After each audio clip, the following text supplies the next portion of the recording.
They it wouldn't be a true stream without any scuff. like to say I have amazing qualifications, but if you ask for any of them, I unfortunately they're off on break, so I cannot provide them. So That's fair. Fair. you'll just have to trust me, you know. Honestly, fair. Uh,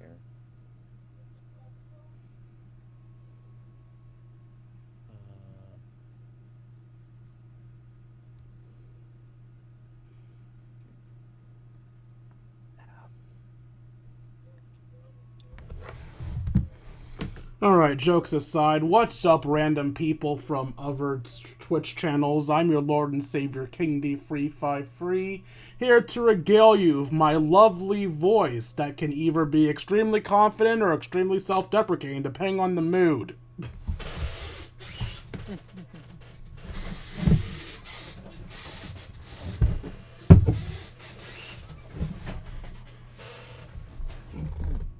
Brick, you want to do your intro? Oh, I thought I already did it. Okay, yeah, I'll do it again. I'm Brig. I'm very well known for always streaming on time, as anyone would surely uh, recount. You know, Absolutely. if you need proof for any of my statements, just look around. I'm sure they're there somewhere. Exactly. I certainly wouldn't know where they are, so don't ask me. Mhm. 'Cause, yeah, it's kind of the gist of who I am, so to speak. Mm. And I also want to say, I'm nice to meet everyone here. If you don't know me, my name's Brandon Blitz. I am a Android cat girl VTuber.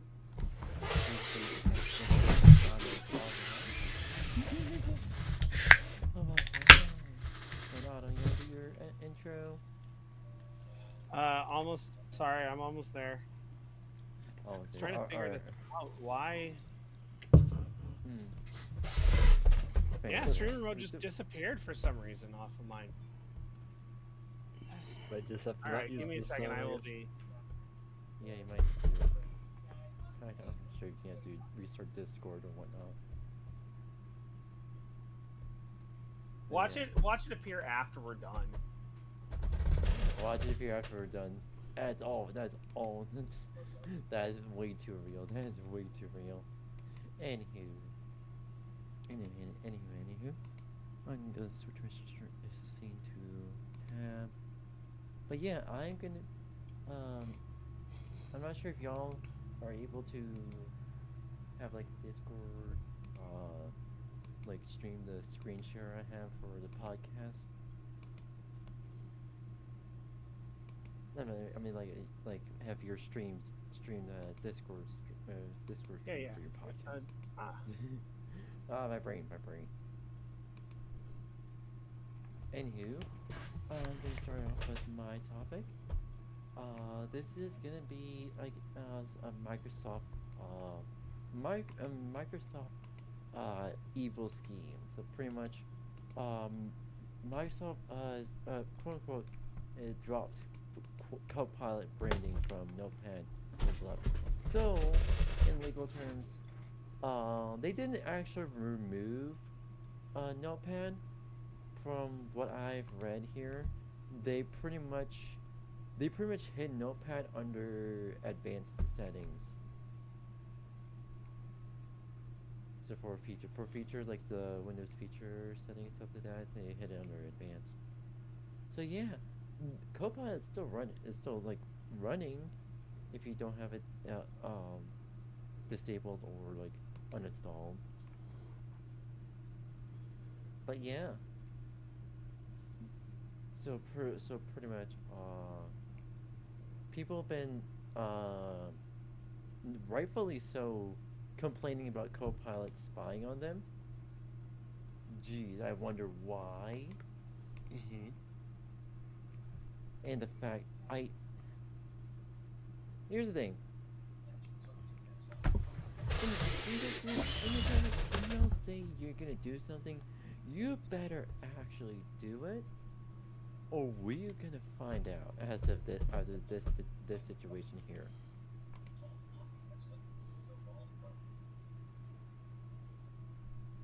But yeah, That's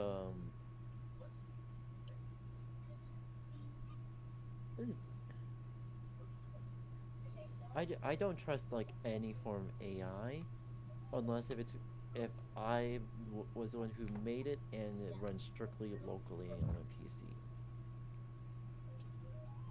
If it's not that, I don't trust it. I don't trust it.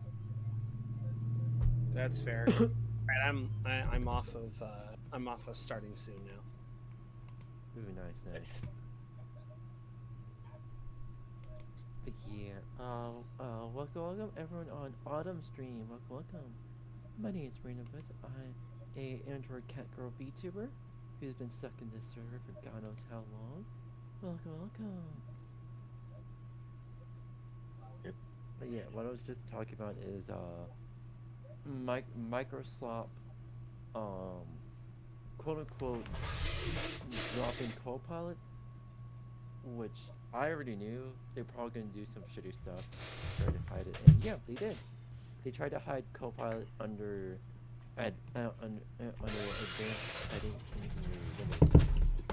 So yeah, that's shitty of Microsoft to do. And on to the next topic that I want to talk about. We have actually progress for like Linux gaming for AMD and Intel GPUs. This is mostly because Valve improved driver support for Linux, and so pretty much everyone who's gaming on Linux should see a huge performance boost with Steam, and even especially if you have like an 8 GB VRAM setup, you should see at least quite a bit of a performance boost. Anyone like with the like more like the big beefy GPUs, sure you're gonna see a little bit of performance boost, but like not by much. But like the what was it again? Brain. The weaker GPUs or like the pretty much the not as powerful ones should see a jump in performance, which that's why I like to see. We're pretty much like one step closer to overthrowing Windows for gaming. Honestly, Microsoft should count their days, because as soon as Steam makes enough strides in the Linux gaming scene, ooh, I'll be moving to Linux. Will be moving to Linux. I mean, my actual plan for moving to Linux is just having a second PC's gaming setup alongside my current one. Yeah. But yeah, anyone with that, people, the Casio OS is the first to get it with a Linux kernel 7.0 RC7-2, and it should see appears to be like a rolling release. So slowly but surely, all your distros should get it. Ubuntu, Arch, Debian, and Fedora, they should all get it almost like immediately, especially like Pop! OS. Thank you for the. I got 1 bit. Aww. We're making bank out here. Nice.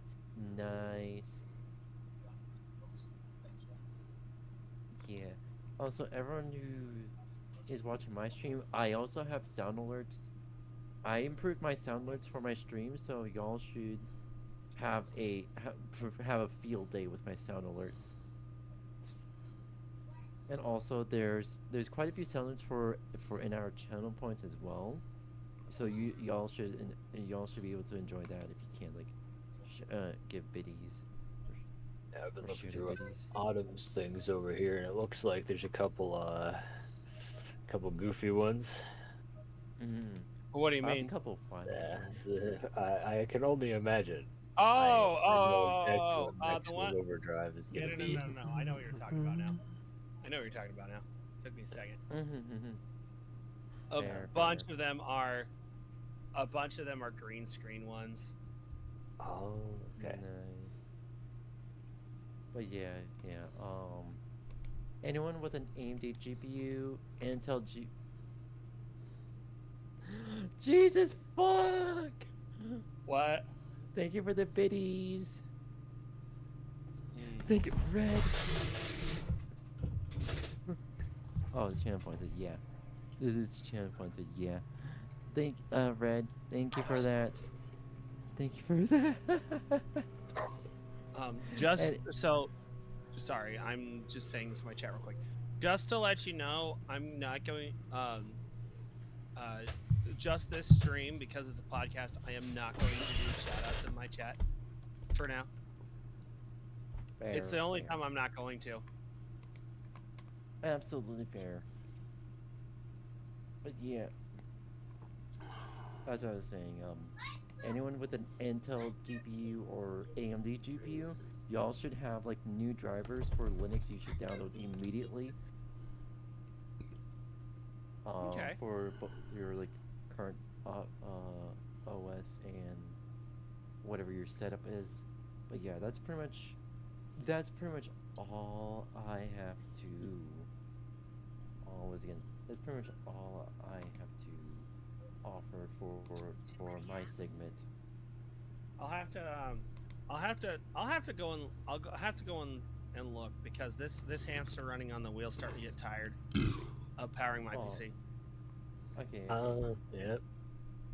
Yeah, I'm sure the Uh, optimizations are gonna do real well for that one. For real. For real, for real. I have a 2-year-old gaming laptop that I'm live streaming. I think the youngest part of my PC is 2 years old. My entire I think it's a PC. 4 gig RAM. I think the youngest part of my PC is my RAM kit, which is a 64 gigabyte kit. Oh. So yeah, so this laptop I have is a Windows Acer Nitro 5 from 2024. It's the one where it has the expandable RAM slots and where you can put another hard drive into it. I think it's an HDD you're able to put in there. Fair. It works. I haven't had to put in the RAM, but I'm pretty sure I'm gonna have to figure out a way to get the RAM sticks and actually put it in here.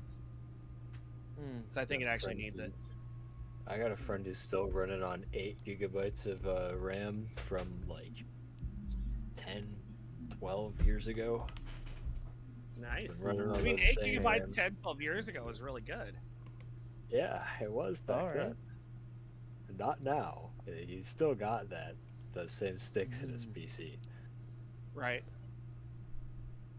Fair. So, Absolutely fair. once these prices drop, we're gonna be forcing a lot of people to upgrade their RAM. Oh, for real. For real. Absolutely for real. Honestly, the only reason I got mine for relatively a decent price is because I was looking on like Craigslist, eBay, stuff like that. But yeah. I specifically looked for the scalpers so I could get the worst prices possible for my RAM. It was pretty much charity. I guess that's a way to do it. That's a way to. That is a I way was to do it. doing other RAM buyers a solid, because then they wouldn't see those prices and think they had to buy that RAM, Fair. Because as we know, we just Yeah. go for the first prices we see. Yeah, that's what normally happens. To be fair, RAM scalping back when I bought RAM was like selling 16 gigs for $40. So I have to mute my mic for a minute. I got a steal. Absolute fair. King D, I believe it's your turn. That was faster than expected.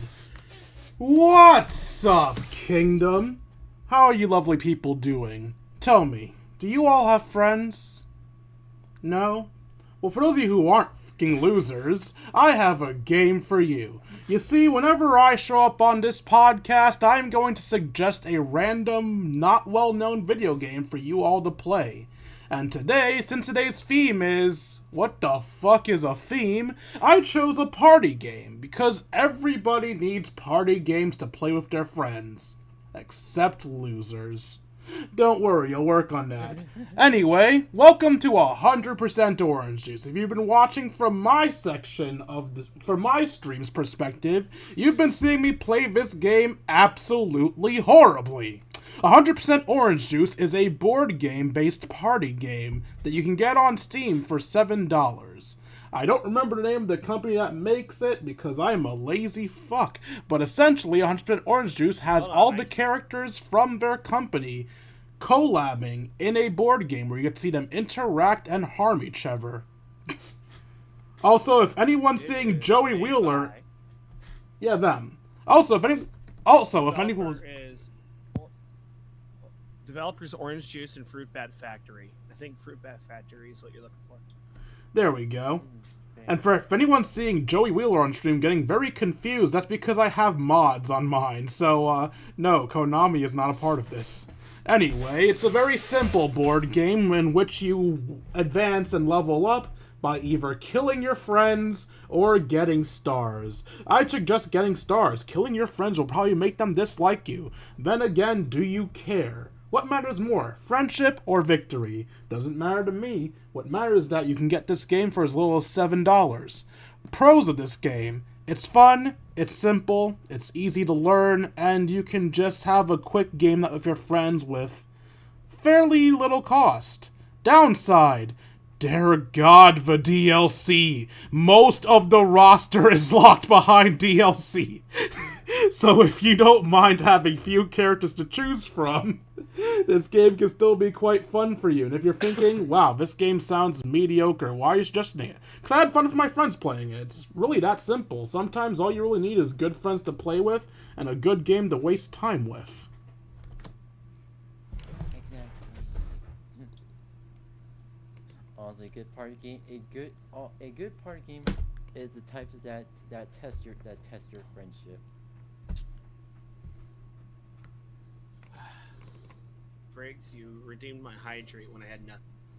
I will be right back. Oh, you got hydrate redeem. Nice. Committed evils against the dawn of time. Also, we should start. We should It's a start whole the process. tradition I'm of sorry. it. Give me just a second. I'll be right back. I can't hear it. I just have a video of, from the Steam store. I have the video of 100% Orange Juice just playing on my screen. Well, I was gonna say we should start the tradition of, if we're having a shared chat, and someone gets a redeem, we all should do the redeem. Does hydrate mean that specifically have to drink water, or just drink the drink I have next to me? Alright guys, get ready to spam hydrate. Get ready to spam hydrate, everyone. One sec, going to get water. Bottom has a cooldown of hydrate, so I can just keep pressing it.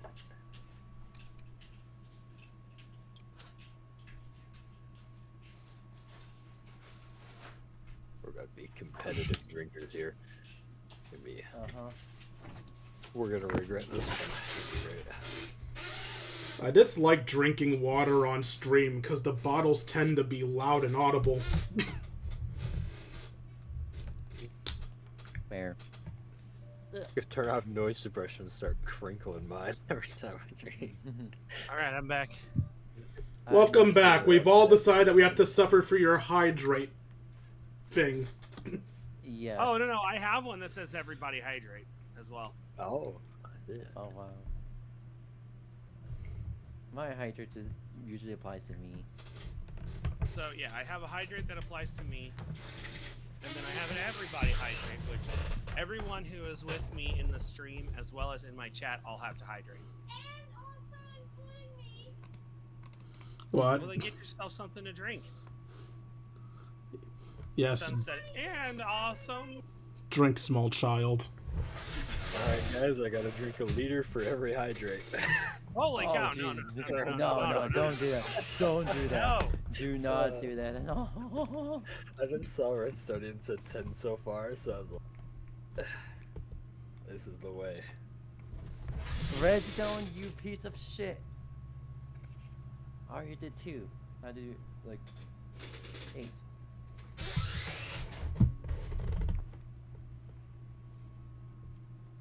Oh, this stuff fell off.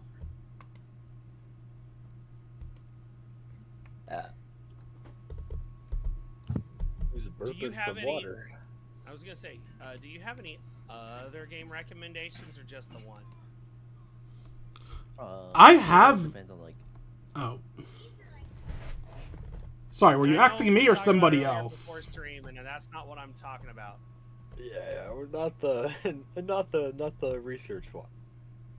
Screw off. Don't judge me. It's a good game. But, yeah, I do have a lot more suggestions. I just figured since I don't know how often I'd be showing up, I'd do 1 per stream. But if you want me to suggest another game, I can. I don't see why not. Alright, then. Since the first game was for Steam users, this second game will be for PS5 users. However, unlike, 100% Orange Juice, which I have currently on screen, I can't really put the other game on screen because I didn't set up my PS5 for recording.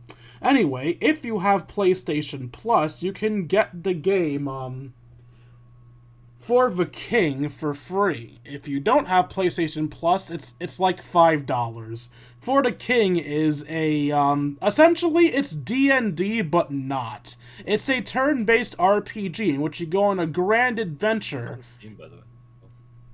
Oh yes, I believe it's on Steam too. I just went with PS5 because that's how I played it. Apologies. But, yeah, it's essentially playing D&D on your console. You go on an adventure with a party of 3. This party of 3 can either be fully controlled by you, or it can be you and 2 of your friends. Can you technically go on the adventure with 1 or 2 characters? Yes. How will that work out for you? I don't know. The game is relatively fun, relatively simple. It can help you feel very strong, but can also put you in your place if you start messing around and finding out. Also, if you want to know if this game will be right for you and aren't fully sure, I do have a Let's Play of it on my channel. So you can watch an episode or 2 to decide if you like it or not. I just realized that most of those green screen ones will not show up on the current scene, but we'll hear the audio in it. Yeah. Does that oh, by the way, does that to be continued alert? I didn't catch it. Does it play what I think it does? It does play roundabout. You're correct. Yes. Also, I say Red, please do not spam hydrate ever again. I do understand what your ADHD brain says. Ooh, everyone hydrate, hydrate.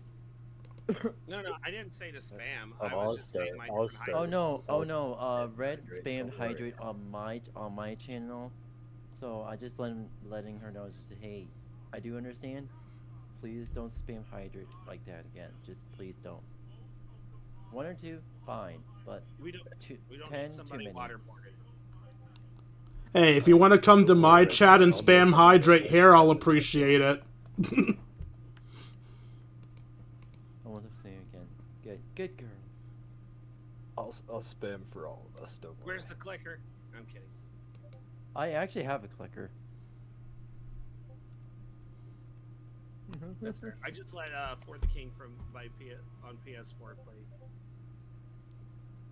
I didn't play the sound, but Fair. You hear that, company who made For the King? I got you a buy. You should give me money now, because I got you money. Yeah, sponsor us. Free money. I can hear that Discord notification from a mile away. oh no, that's off the TV my son's watching on. Oh, see, yeah. that's one of What those, are you one of those, watching? like, Discord videos or something. Look, that doesn't show me anything. What are you watching, little slime? Little slime. Tell me. Oh, his mouth is full of Cheez-Its. Of course it is. Cheez-Its. Aw. Okay, they're Dollar General brand Cheez-Its. Absolutely fair. Okay, so, all right.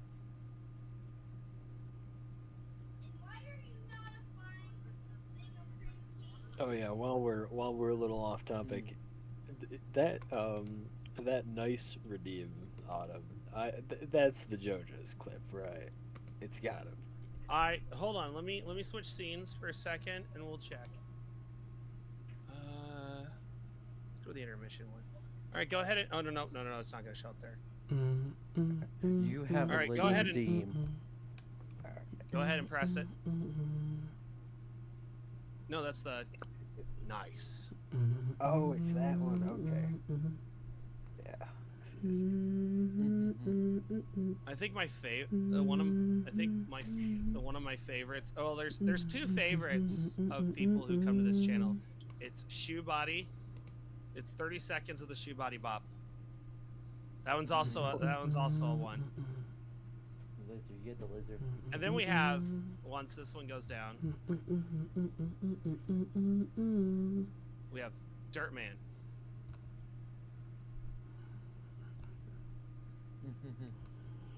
Nice. Hey, I Luke. remember like a couple of months before that thing went viral, or like 1 month I think before that thing went viral. I had a friend send it to me. And I was like, "Yeah, this is not going viral." And he was like, "Trust me, this one's going viral. Put all your stock in it now." Like, no, I'm not even going to watch the video. And then he was right. It was like super viral a month later. I had to eat my words for that one. The most random shit just goes viral. Yeah. Almost all the time. This duck is an imposter. It has my name on a name badge. Uh-oh. Absolutely fair. Turn the Oh, yeah. volume down a little bit. Is it still on 25? Okay. Yeah, oh, I missed it. There was an alien that abducted one of my ducks. Lol. Okay. Oh, Jesus. Sorry, we are off topic, and I apologize. I mean, we're still on, like, your topic, Autumn. Oh wait. Forgot. You ready to delve into your music? Yeah, I'm ready to delve into my music. Let's Now, go. Lucas, you cannot bother me on this. Sorry, I said something out loud. It's not like. Let me grab. No, Luke, I am your father. I'm my own grandpa. What about it? Okay, that's an actual song. Yeah, I remember seeing that song. Had like a diagram of the family tree too. Okay, so I'm gonna also have to bring up, and I'm only gonna play snippets. Fair. So we'll get through something video game OST, and then something bizarre, but it's still funny. So pause. Okay, quickly.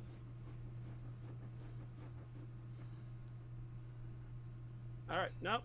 Okay. Now we go over to. So this was in theaters right now. We have the Super Mario Galaxy movie, which is more or less just it's just really a sequel to. Really just a sequel to the last Mario movie, and really I think without actually going to see it, having seen the movie yet, I think a big part of them calling it Super Mario Galaxy is because Rosalina's in it, correct? Yeah. So, but I've also heard mixed reviews from other people who've seen it. Some people like it. Some people see that. I've heard some people say that. I mean, there's left to be desired, but it's Hollywood. What do you expect, right? That's true. There are a couple of. Uh-oh, hold on. The alien Here. brought the duck back. I heard it in the background. Sorry. Yeah. All right, we go back. We go back to ADHD is gonna hit me real bad. So I understand. there's two songs I like. I mean, I love the whole Super Mario Galaxy and Super Mario Galaxy 2 soundtrack. But if I have to pick, everybody hydrate, really? All right. Let me get my Ready, hydrate. Just had to ruin the whole train of thought. My bad. Oh, yeah. But if I had to pick a song from either, I think I found my favorite. So to set up the first one, so we go to in Super Mario Galaxy 1. In order to be able to hear this track, we have to go to the. I'm looking. We have to go to the Honey Hive Galaxy in Super Mario Galaxy. Ooh. The objective is to defeat Bugaboom, the boss of the world. And so, I'm going to also share this in. I'm going to share this in Discord as. Oh, I can't. Okay, that's fine. You should be able to hear it through my. You should be able to hear it through my site. I'm going to play about. The whole track's about 1 minute 38 seconds long. I'm going to play about the first 20 seconds of it and pause. That should still be like. It still should like be in the realm of, you know. Plus, with the way my Twitch is set up, I have to. All my VODs are hidden until I publish them. Thank you for the check-in, Suey. Finally, you're here. No, how you doing? My head mod and one of my partners. Okay, so here we go. We're gonna play like the first 20 seconds. We'll get a little bit of snippet of what we hear in there, and I will give my analysis on what's going on, how my musician brain works, and what I'm hearing. Oh yeah, that's right. You enjoy celebrating your dad's birthday. Ooh, Here we go. enjoy your dad's birthday. Enjoy your dad's birthday very well. And thank you for stopping by. Welcome. Hope you have a great stream. Peace out. Peace out. Peace out. We get like a little bit of like jovial. It's not exactly. It's a lot of percussive element here. Yeah. But I'm yeah. going a little bit longer, but I'm speaking over it. You're here. I think it is a really good mix of how the whole Honey Hive Galaxy is. But there's like there's a sense of urgency. There's like a sense of urgency when you're trying to Bugaboom, but it's still relatively calm.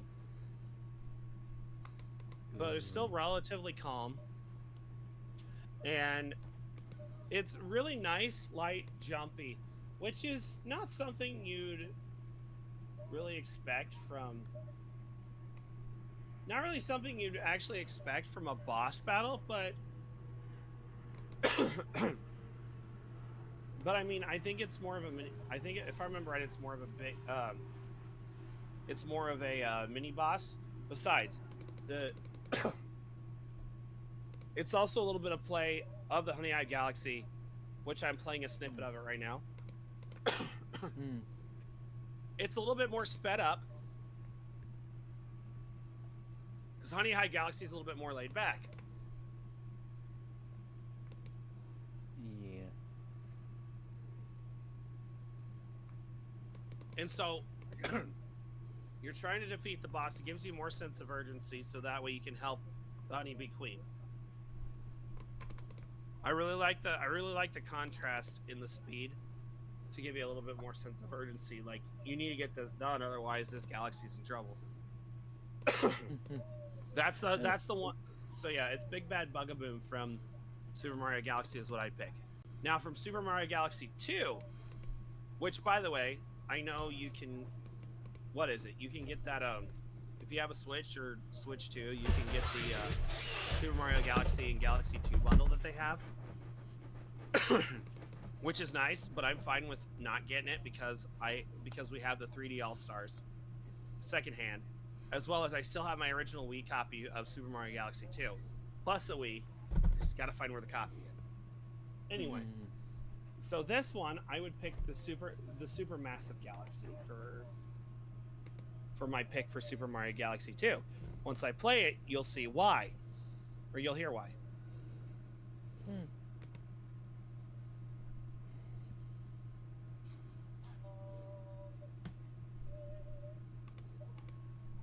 We're getting the Super Mario Brothers theme. Yeah, we're getting the Super Mario Brothers theme here, with a little bit of 1-2 in the bass, but not too much. Toy Time Galaxy. Yes, because it's a remix of a remix, but I still like how they did this.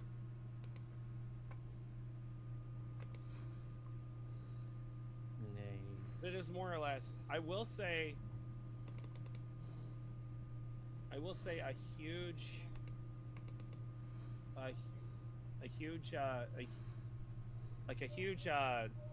also another one is the Throwback Galaxy.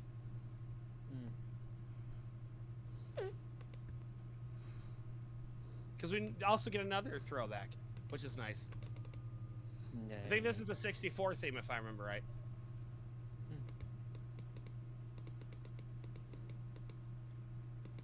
Yeah, I've heard that one a lot. Yeah, it's Bomb Bomb Galaxy. It's really nice.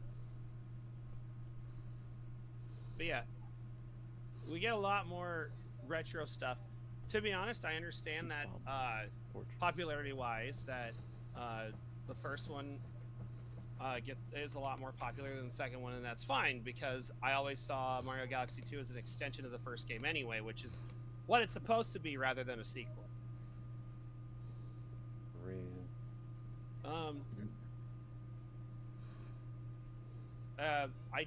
I said I also wanted to recommend a couple of OC remixes for Super Mario Galaxy.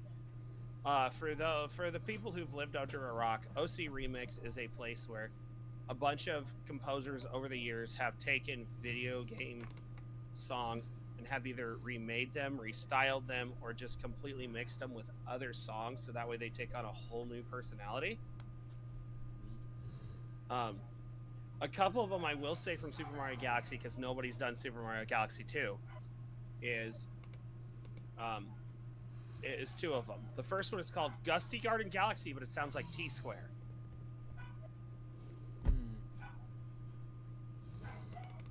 Actually, we bring this up into the YouTube player. For those premium musical visuals. Done by We Will Rock featuring Protodome.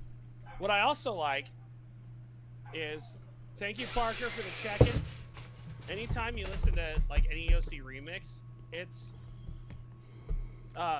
copyright free. So if you ever wanted to use any of the OC remix stuff for your stuff, as far as I know, because I've never got hit with a strike or a DSCA takedown for it, so. And it's nice because it's Gusty Garden Galaxy. Now, the other one, where Hot and Cold collide, Nostalvania took Ice Mountain and Lava Path and merged it together. Ooh. We get a nice mesh of them both.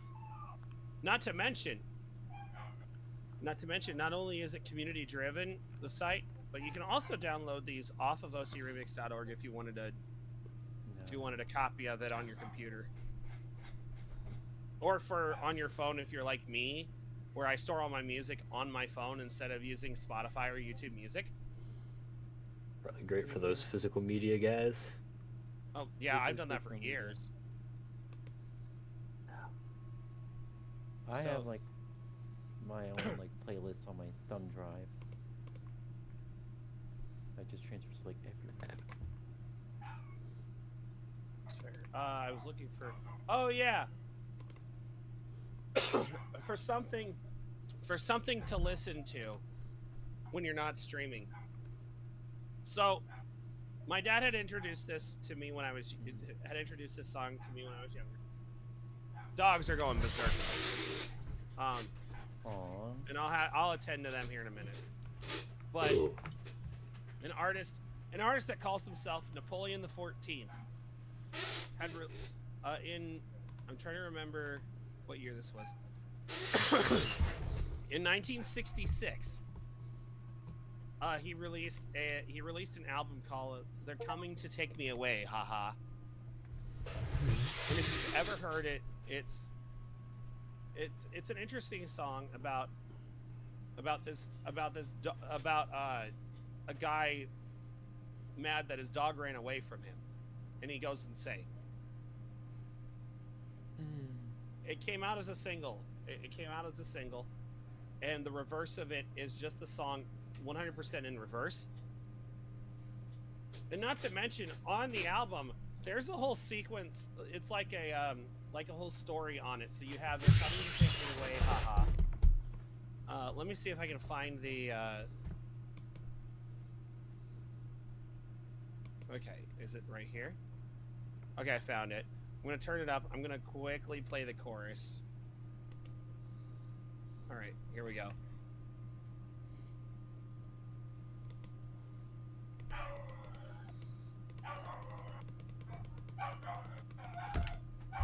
Bark, bark.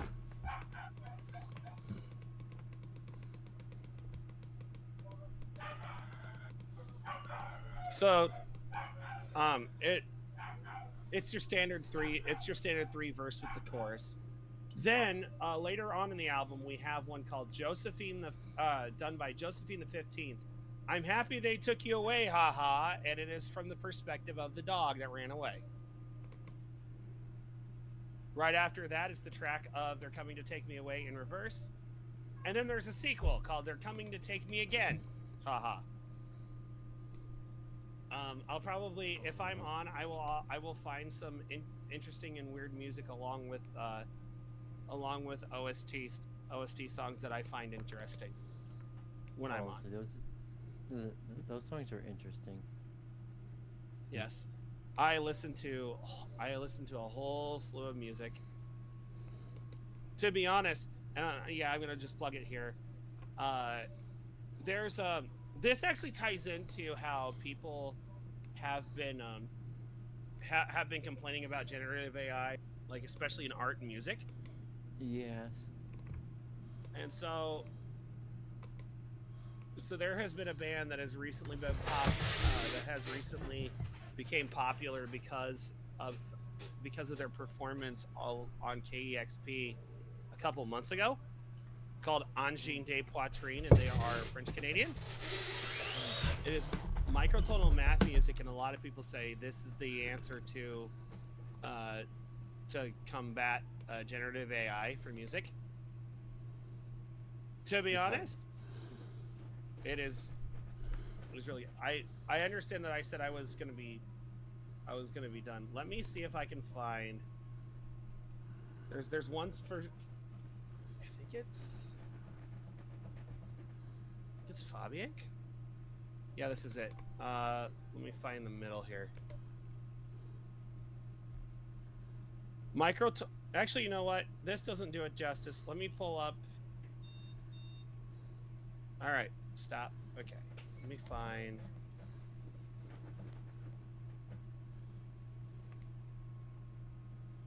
Okay, so already, if you're looking on my screen, already we see a two-piece band.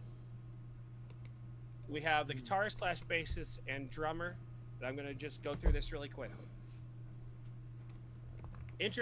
So I don't know too much about this band, but I love listening to their stuff. They've got 2 EPs, 12 tracks out, and we have a drummer who has blankets, who has sheets, polka dot sheets on his kit. First of all, their aesthetic is amazing. A lot of times with Nice.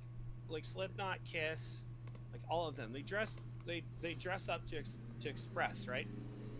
Yeah. And these two are no different. They keep their identity a secret, which is totally fine. On the left, we have Khan, who plays the microtonal bass and the microtonal guitar. And I do say that if you don't know what microtonal is, you see a regular guitar, and you see where all the frets are on there. Put frets in between all of them, and then now you have access to notes in between the notes we see on a piano. Ooh.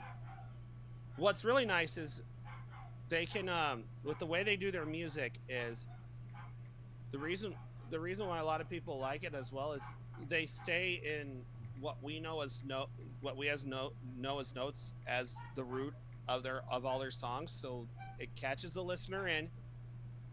And then once you start listening to it, it might sound off, but once you realize that these are notes in between what we know or what we normally listen to, then it starts to make sense. They love using odd time signatures. They love using they love using the microtonal ones. Also, with the way this works is they use a looper, and so the one who's playing guitar and bass, the way they write their music is so that way it just flows and it doesn't feel like it's stale as well.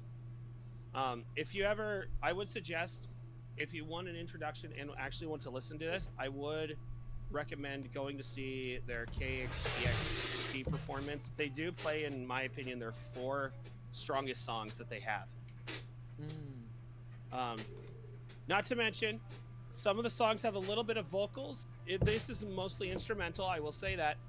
But what I mean by vocals is both of them have their voice going through what sounds like a couple flangers, which is an effect that can be used on a guitar or a voice to make them sound alien-like. The whole aesthetic is amazing. I do recommend this band to anybody who wants to listen to something new and different. To be fair, they have been around for years, but they just became popular because of the KEXP. Now, if I understand it right, they have tour dates in Europe and the US now. Oh, that's actually pretty good. So even if you don't want to watch this, but you want to watch one of the many bootlegged, quote unquote bootleg people filming on their cameras, live shows, to be honest, they are amazing live. I wish I would be able to get to see them live, but yeah. Sorry I went off on tangent there, but Hey, I did have to it's recommend okay. this. It's okay. It was still on topic anyways. Yes. I would recommend Anji and Dave Poitrine. I would recommend listening to at least the silliness that is Napoleon the 14th, especially that they're coming to take me away. It's just really it's just silliness. I do recommend listening to the Super Mario Galaxy soundtracks. There's a lot of video game music that have amazing soundtracks to them, but I do recommend them, and I'll make sure to bring different ones next time I'm on. Nice. I think that's the end of my segment. Yeah. And Brig, would you like to take over? Oh yeah. So, oh crap! I lost where I was in the notes. I had a jumping off point from the music to this amazing segue. Well, we need no segue, you know. You need to So, as everyone knows, we all glaze Valve, all right.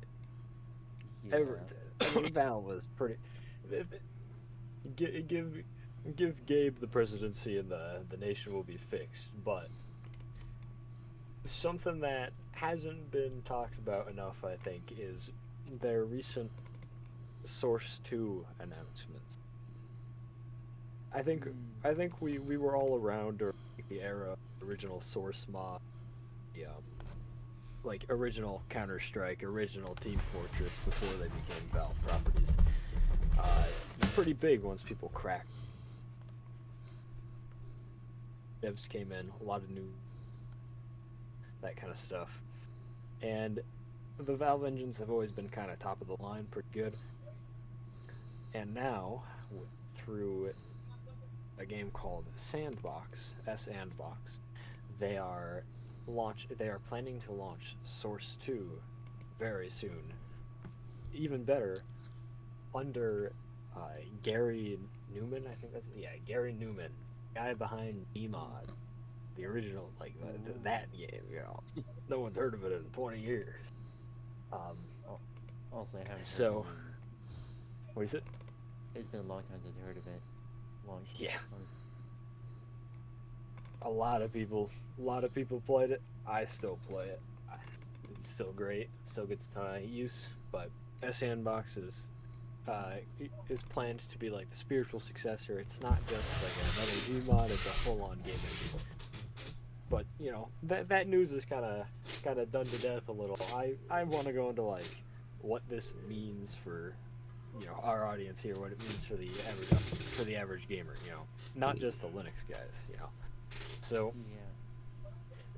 in a lot of, like, in very simple terms, most realistic-looking games use the Lumen lighting system. And I trust me, this will make sense in a second. And it just so happens that Lumen is incredibly taxing on GPUs, especially GPUs without an RTX infrastructure, but still taxing. GTX does okay. AMD gets cucked. But the main reason why Lumen is so taxing is because it's often heavily ray traced, and it's not necessarily applied in a way meant to work on any sort of less than modern GPU architecture. Not necessarily new, but it's also not old enough to run on most gamers' PCs. Valve has for years been using Vulkan, which is a very strong alternative, looks very similar. The average gamer probably won't notice very much of a difference, but it's built around those average to old GPUs, and it's incredibly efficient with them. It comes out of the box with a lot of optimizations, and this means any game any game on the Source 2 engine will be default running Vulkan, which is also fully, unlike Lumen, fully Linux compatible, which means like the Steam machine, stuff like that in the future. You can run it just fine, no issues. And it has it comes out of the box with very easy atmospheric lighting, all that, the stuff that normally it's a little hard to get working right with every game. So that's like one of the many examples of what's going to become the stock Source 2 look. They've already, because nobody focused on this, I didn't know it myself. Source 2 is also coming with a lot of 2D tools. It's not just going to be 3D.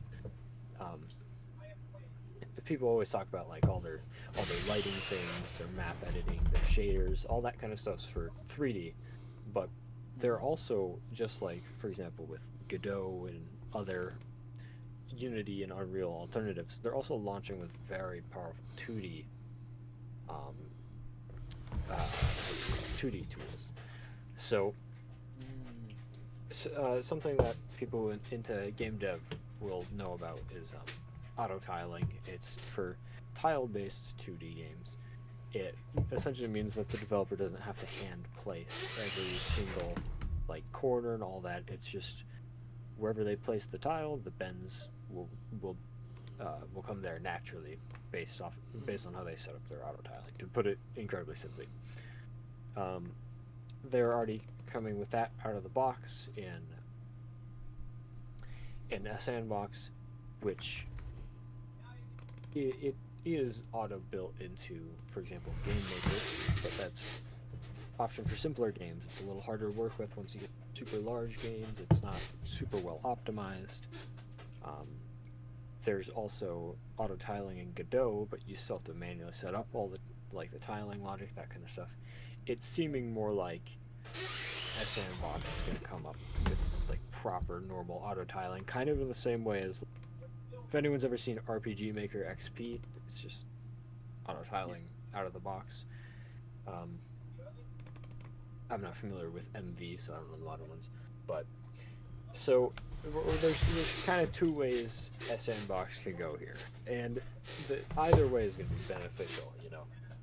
We're going to have a lot of new, great looking indie games that run better on hardware, directly optimized in every aspect just to run, or we're going to get something like the RPG Maker MV out, where it's not necessarily universal, but in the community that uses the types of games that are made with it, it's going to be the dominant solution. So we're still going to see Source 2 used in a ton of new indie games, just like how we immediately started seeing a lot of Godot used after Unity. But because of the mix of Source 2 being completely royalty free for anyone who uses it, and being completely free in general from them, and also since it's going to be open source, it's going to be a very nice, it's going to be very nice for the monetary situation in the indie sphere, and also it's just going to run better on all our PCs. I think that's probably what we care about. Yeah, absolutely, and plus, I think it's mainly due to the hardware price hikes that AAA and indie alike have to pivot towards optimization, because if the game doesn't run, we're not going to play it. Basically. Yeah, the RAM crisis is a terrible GPU crisis. This mixed with Valve's VRAM optimizations that you mentioned earlier for Linux, it's probably going to do a whole lot for the point toward Linux gaming. I know it'll seem like a waste of money for me to be spending so much money on a whole gaming setup, but my strategy is to just slowly port over all my OBS stuff to Linux, see if I have any alternatives that can work, and then once all those are set up, that's when I can just ditch Windows. Right. Yeah. You could dual boot while you're doing so that you don't have to get a second PC. You could dual boot so that you can do the transfer process. I don't like to do this because I want to be able to compare it side to side to make sure it's actually one-to-one. Alright. Yeah. At the very least, when I do that, I could convert my would-be old PC into a guest computer.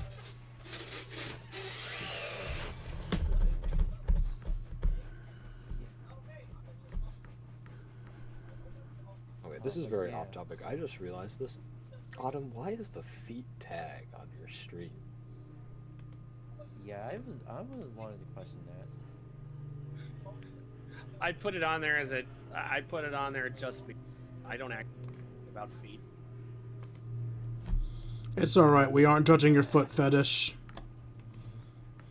I actually don't have great one. I actually don't cover have up one. there, Autumn. I actually don't have one. I have a partner that does, but I actually don't. Oh no. I have a partner that does too, but even though I'm not a fur, I'm more so furry Jason than not actually a furry, but I still have the furry tag on my stream anyways. I've noticed so many people just putting the furry tag on their streams without being furries recently. Is this a thing that's just happened? It's more so hey, you have cat ears, you're a furry. not a furry. I'm not a furry. I'm like, fine, for SEO, for search engine optimization purposes, I'm gonna put the furry tag, and people call me a furry. But yeah. You lived. But yeah, I'm excited for the future of gaming for both general hardware and for Linux. Right? And this is gonna make Microsoft give Microsoft a run for their money. Freudian slip there. But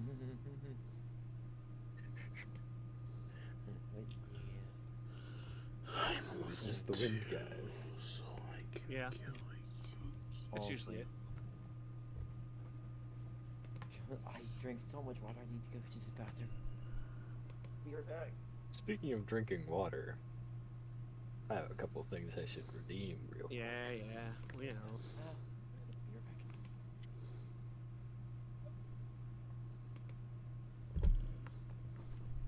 I can't wait till Valve's optimization force arc to finally be able to run on an PC, like it just a PC in general.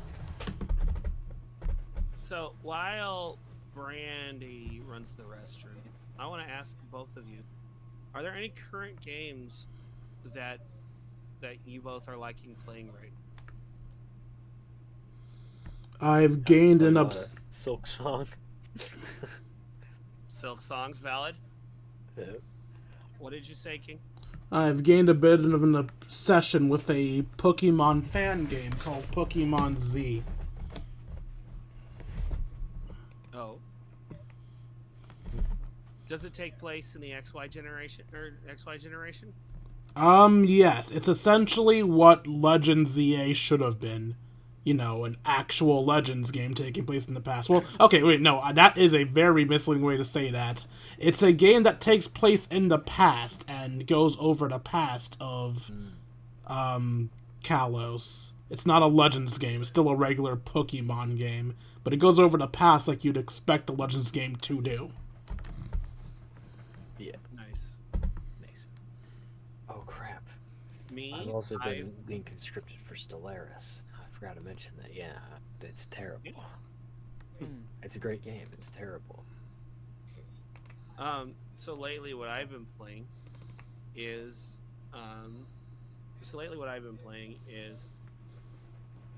Fable 2. A lot of Fable 2. Which you can only do if you have an Xbox and you have Xbox Live. You can't get an Xbox Live on computer and expect to be able to do it. Same with Sunset Overdrive. You have to, which is really dumb, but it makes sense because the second one was only released on Xbox and not on PC, like the first and third ones were. And with the way they're doing it, they're never gonna release it for computer.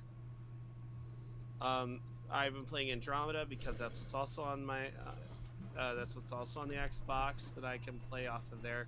I do have, now don't get me wrong, I do have the Legendary Collection, but that's on the laptop. And with the way I've been feeling the last week or so, like last few weeks or so, I had been not bothering on setting my laptop back up and opening it to play anything. So it's just been Xbox more or less. If I'm on my computer, right now it has to be Legendary Collection, Poker Night at the Inventory, which is fun. It's Texas Hold'em poker with four characters. That is, Max from Sam and Max, the Heavy from Team Fortress 2, Tycho from remember us. Penny Arcade. What? Someone redeemed a boot. On my stream. What does that mean? Nice. And then the last one is Strong Bad. I remember the Strong Bad videos. So I've been. And there is a sequel. Well, it's a remastered version they just released, but Telltale had to take down, or Skunk Ape, I guess, had to take down Poker Night at the Inventory 2 because a couple of character license expired for the characters who are in that game, which are, hold on. I've been addicted to Cursed Halo. Nice. Honestly, I can never go back to normal Halo unless I'm doing like some custom maps with friends.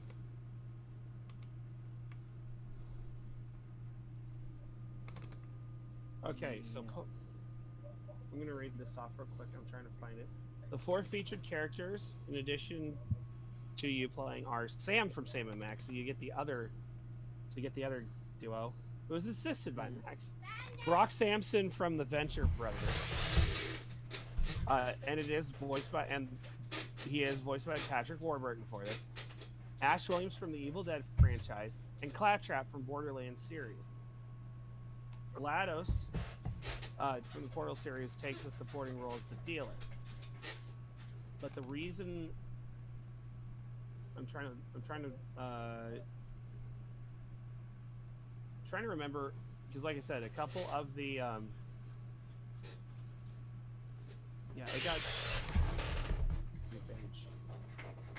it got taken off at the request of the publisher. Poker Night 2 is unlisted on the story and will not appear in search because the character license is ran past their date, which sucks because I would love to get a hold of. I would love to be able to play Poker Night 2. So bad. You got a strong bad in that one too? Nope, Strong Bad's not in that one. No. No, Strong Bad's in the first one. The second one has... No, it has Claptrap, Brock Sampson, Ash, Sam, and GLaDOS. So sad. And Moxie's the server in the game that'll come around. Traits. Do you remember any of the Strong Bad skits? Oh, shoot, I do not. But if you do get Poker Night at the if you do end up getting Poker Night at the Inventory 1, there are four unlockable items for Team Fortress 2 that you can win. But the way it works is whenever you start the new game of gambling, instead of them putting cash on the table, they might put an item on the table that says it matches just the amount of cash. And so the way you get it is you have to knock them specifically out of the game. It doesn't matter if you win the whole thing. It's just as long as you knock out the person who put it on the table. The only one I've gotten so far is Max's, where he puts the gun and sheriff's badge on the table. Fair. And then it is a fun time. I would also recommend you go into the options and turn on maximum banter. Otherwise it is really boring. I actually remember what everyone's opt-in item is for the first game, if you guys want me to specifically name them.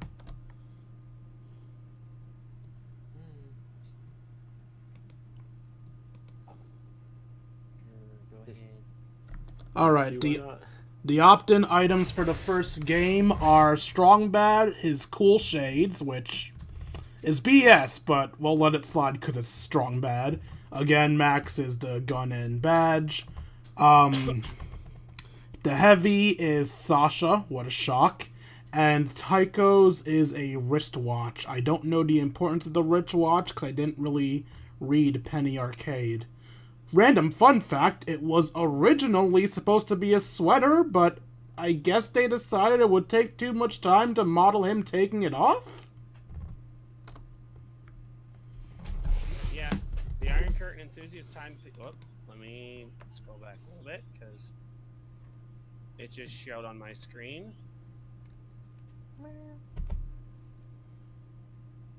Okay, so yeah. The heavies is the Iron Curtain. Tycho's is the enthusiast timepiece. Max's is the Crime Stopper combo, and Strong Badge is Dangeresque 2. Mm. But yeah, they become unlockable in Team Fortress 2 to be able to use. Oh, you unlock them in TF2 if you get them in that game. Yep. Ah, okay. But me, the reason why I have it is because I love playing Texas Hold'em Holder. Texas Hold'em Poker. What?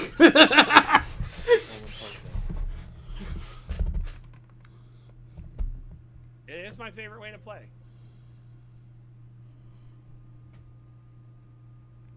And not only that, but depending on how many games or how many times you win and other stuff, you also get to customize with you also get to flip through different styles of the poker table, as well as different styles of card decks.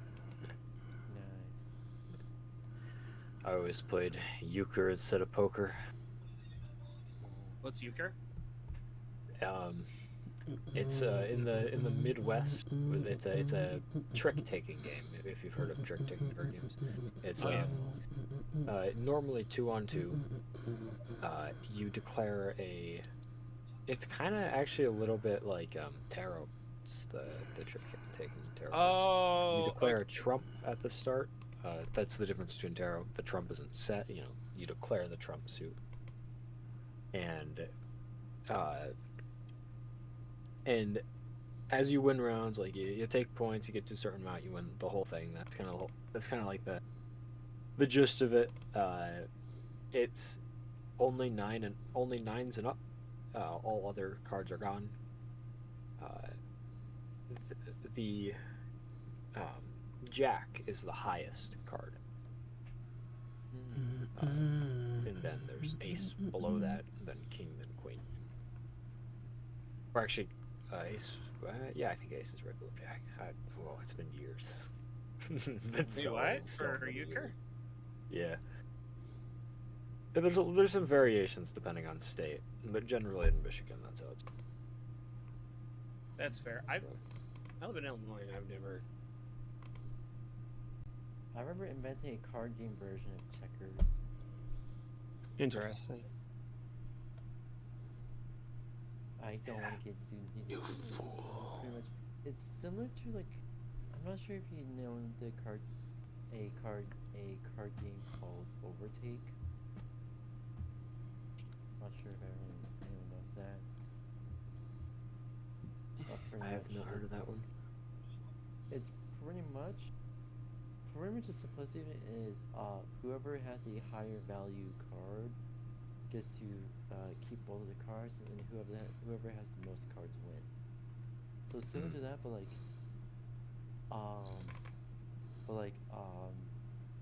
all the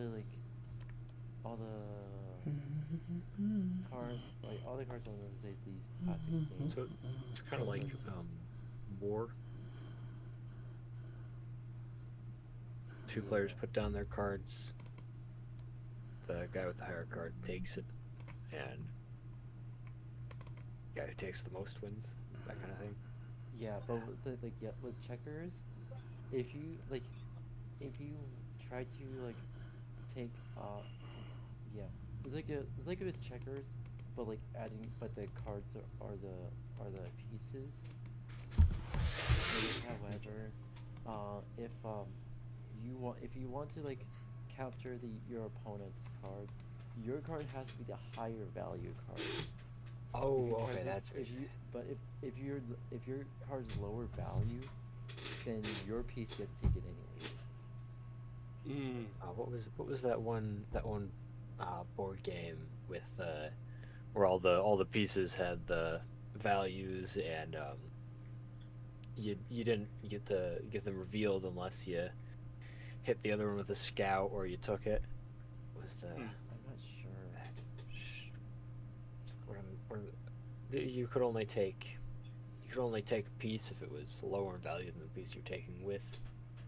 It was a trick taking, Fair. right? Or no, it wasn't a trick taking.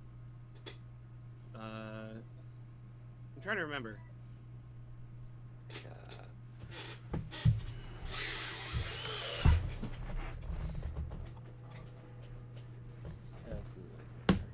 is Tigo, right? That's the board game I'm thinking of. Okay, yeah. Hmm. Yeah.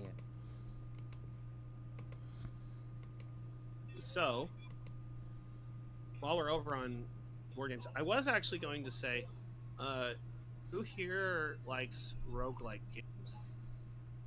Likes playing roguelike games? I've played Dead Cells, and that's about it. I Oh, really and don't really play games outside of like Kings. racing For the and King, yes. Halo. Yeah, Oh, okay. that's about it.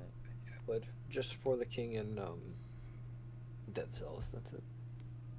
Oh, okay. Roguelikes. All right. I mean, I've so also I'm- played Dwarf Fortress, but like I um, played the ASCII art version. I have Nice, okay. something just popped up in my head, in my brain. Has anyone like ever played like those like bootleg games that kind of look like the game you remember but not? every once in a while. Yeah, I remember playing a lot of Minecraft bootlegs back in the day. There were Things so such many. as So remember many them. Minecraft bootlegs. There was one on the Xbox 360 that I forget the name of. It was like really big, Hmm. and I remember the zombie groans from it very vividly. Oh yeah. Hmm. We But, brief- It's called. You briefly went over into board games. Mhm. I have Yeah. I have a board game I would recommend everybody. Hmm. The Isle of Cats. I haven't heard of that one. All right. So real quick, we'll go this way.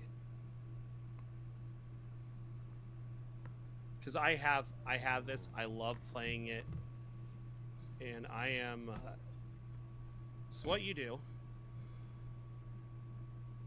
It's a competitive card drafting cat placement board game for one to 4 players. If you have a specific expansion, it's up to 6. You are citizens of Squally's End on a rescue mission to the Isle of Cats and must rescue as many cats as possible before the evil Lord Vesh arrives. You get 5 days to do so. Everyone gets a boat board to try to house all their cats and the treasures that they get. You use fish as currency that you get at the start of every day, as well as little cat tokens to help signify specific stuff. There's 5 rounds in a turn order, depending on how everybody does during drafting cards every round. Unfortunately, you're not going to be able to save them all or stop Vetch from nuking the island, which sucks, but your goal is to rescue as many cats. And then, of course, at the end of these 5 rounds, there is a scoring system, and more or less the person who has the most points wins. The pieces are nice and cute. I have the base. I do have the base version. There's a bunch of expansions for it,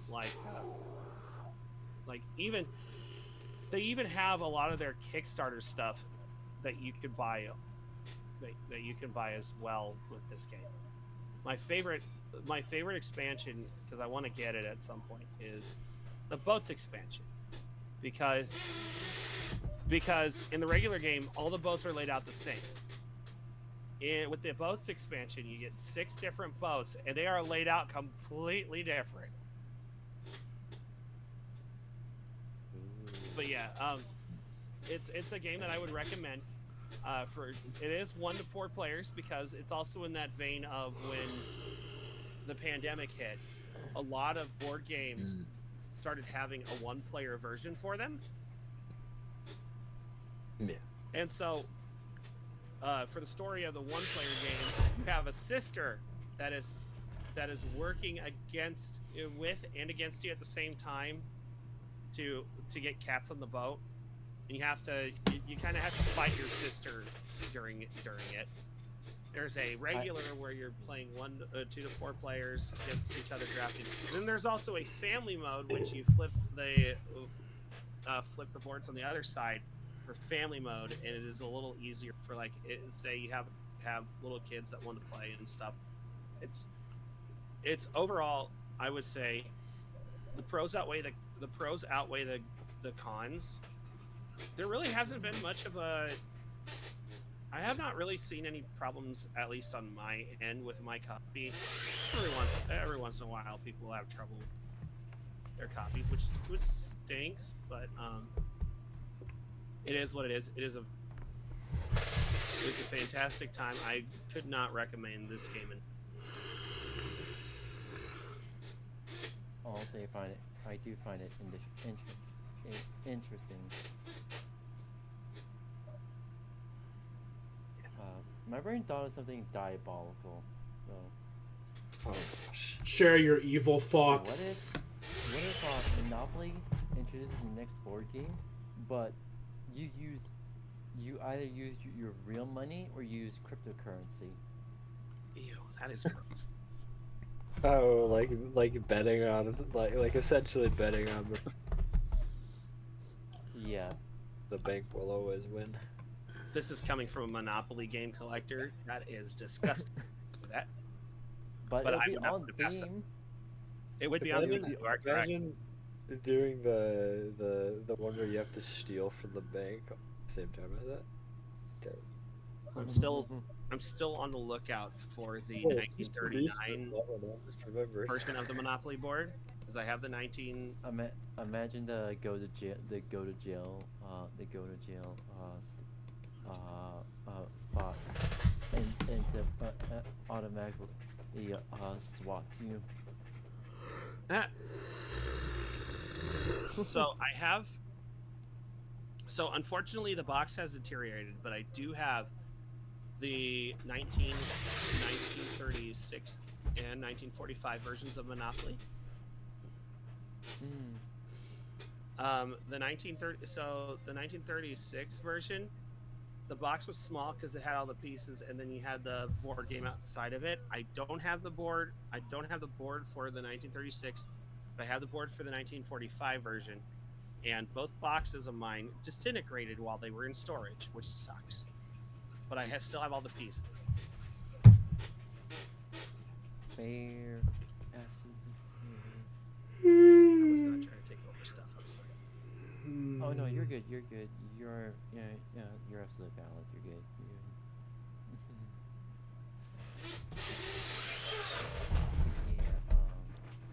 That's the only thought that came up in my head and came up in my brain. So I'm just gonna definitely try to do that now. I mean, it's not the same thing, but there was actually a game show where you could win money playing Monopoly. I mean, there was a game show. There was a trivia game show where you could actually win money, but that game show went bankrupt. I think it was like you were able to like participate over an app and win money that way. And a lot of people were winning because everything was just logic, common sense.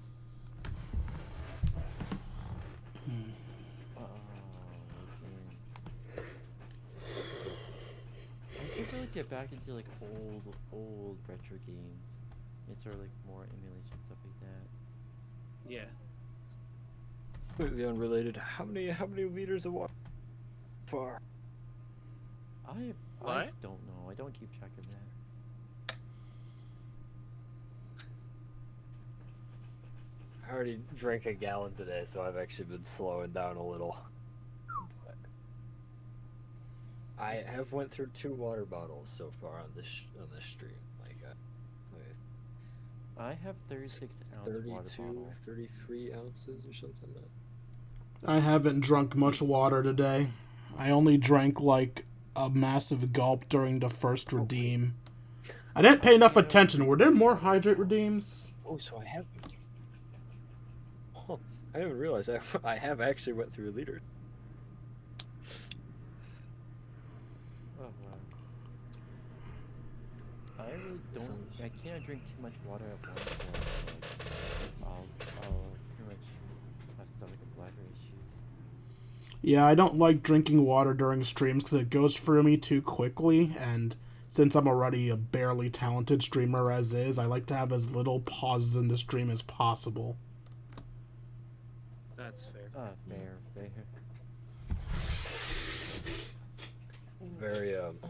Very privileged because both me and my friends who I stream with are very good at talking nonstop about not about nothing but like about actual things. So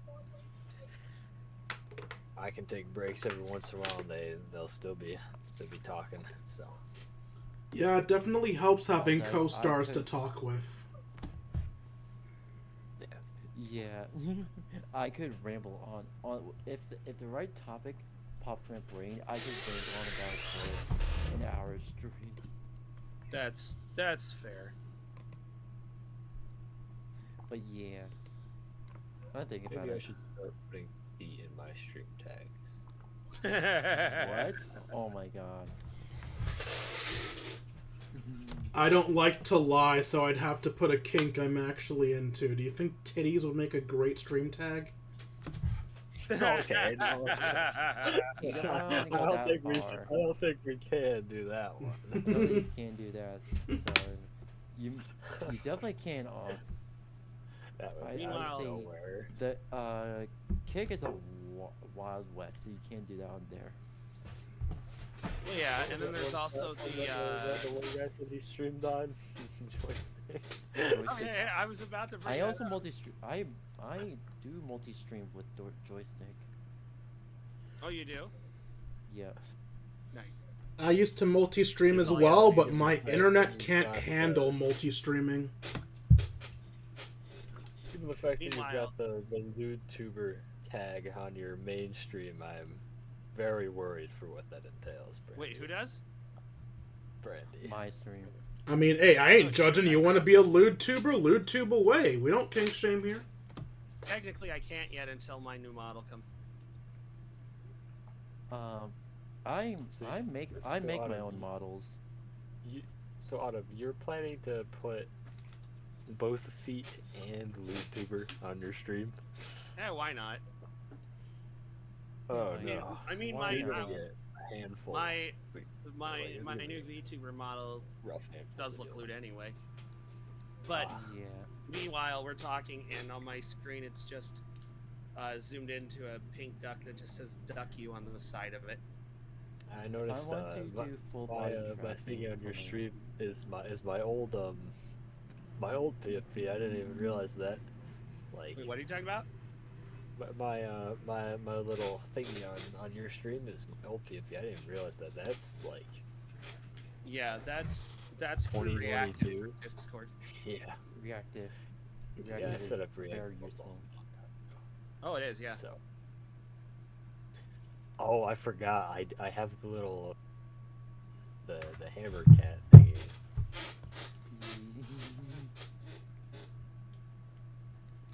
Honestly, I have yeah, that good on enough. every single one of my reactive things. So everyone who's on my streams, I have like custom images for, and I make them all, and then I put that one on top.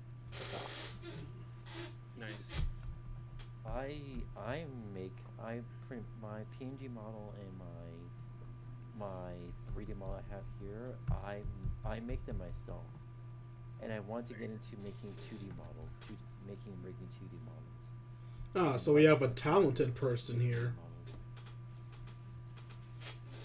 Yeah. I'm a musician, so I just make music.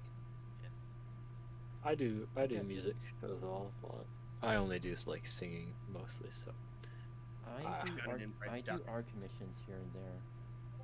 So can I like suck y'all's dick for some free shit? You don't have to do that. You just have maybe to look if at you had my 20 stream and bucks. see the inbred duck. It depends on how much you're wanting to pay. I'm not that gay yet. Don't worry. Might happen someday. Someday. Yeah.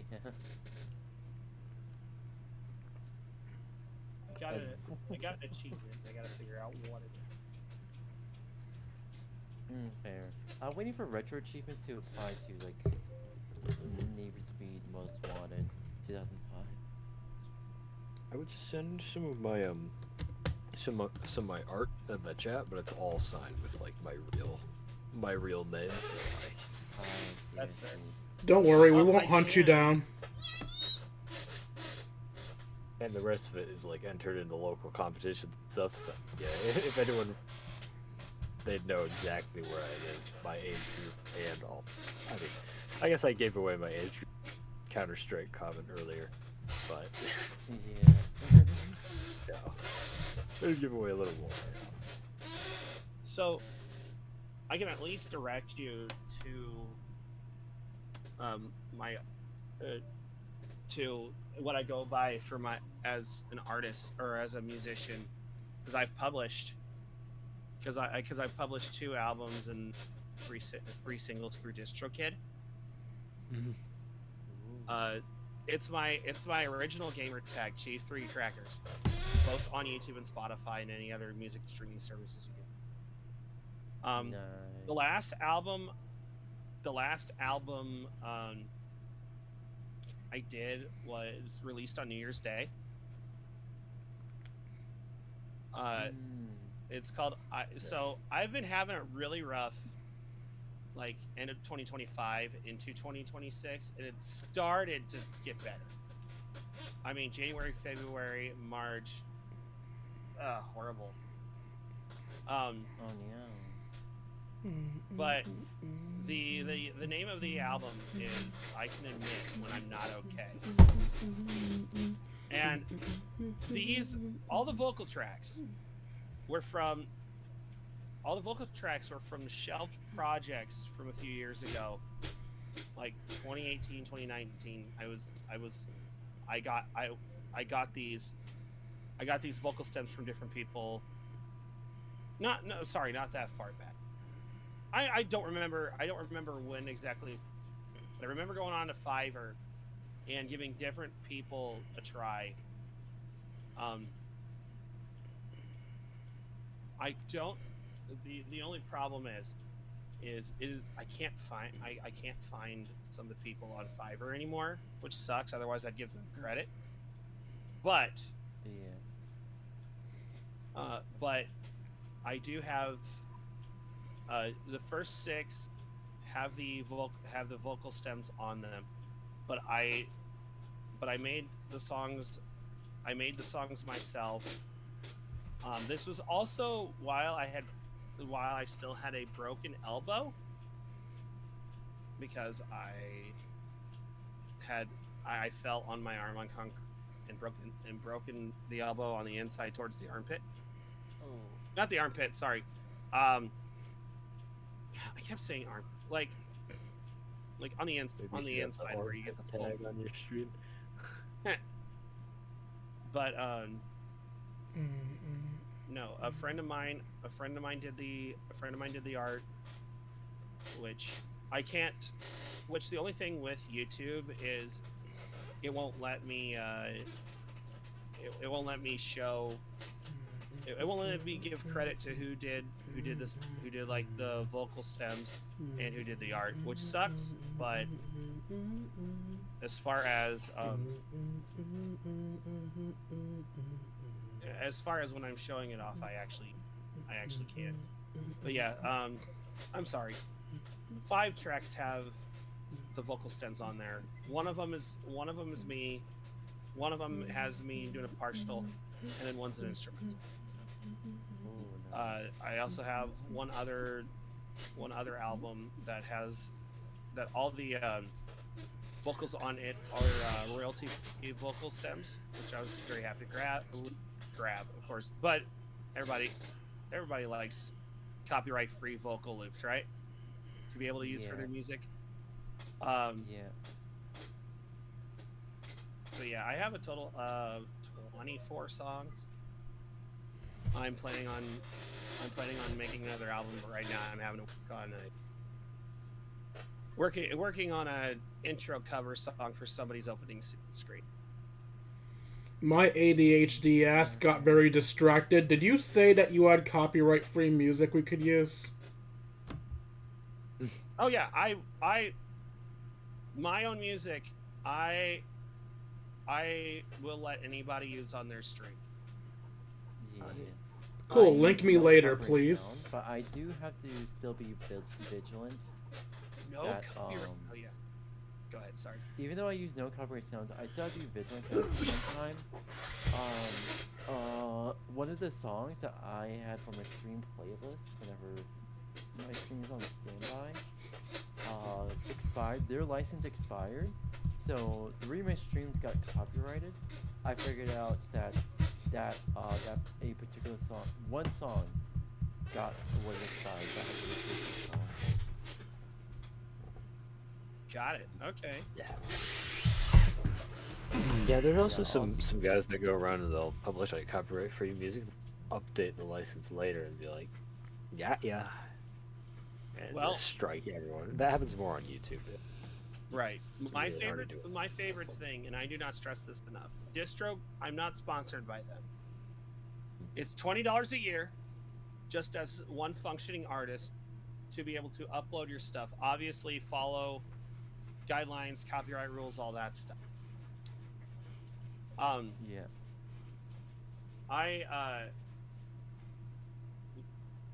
It's $20 a year, every year, and DistroKid keeps up the licenses and everything.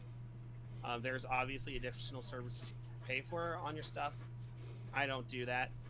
I mix and master all in house.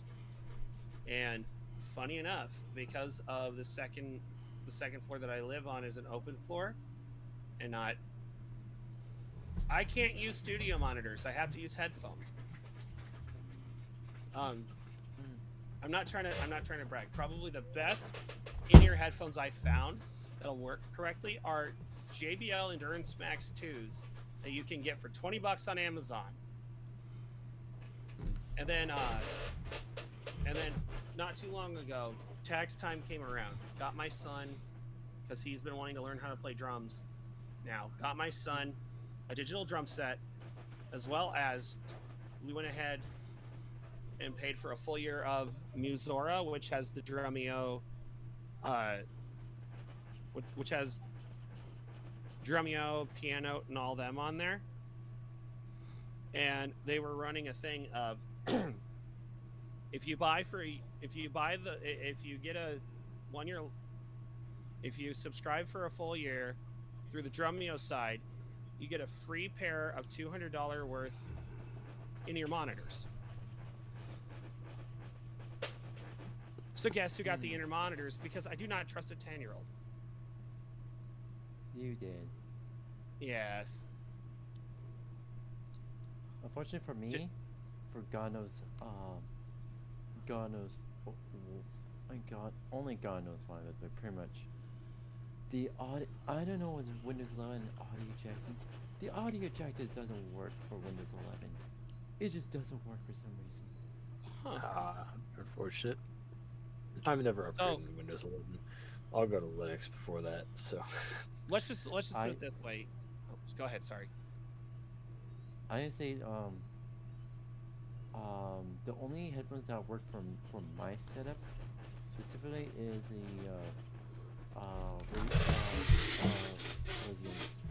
Razer Kraken V2. Oh, nice. I'm gonna be honest. I have no idea what the names of any of my peripherals are on my PC. I know the specs of the PC, not the peripheral at all.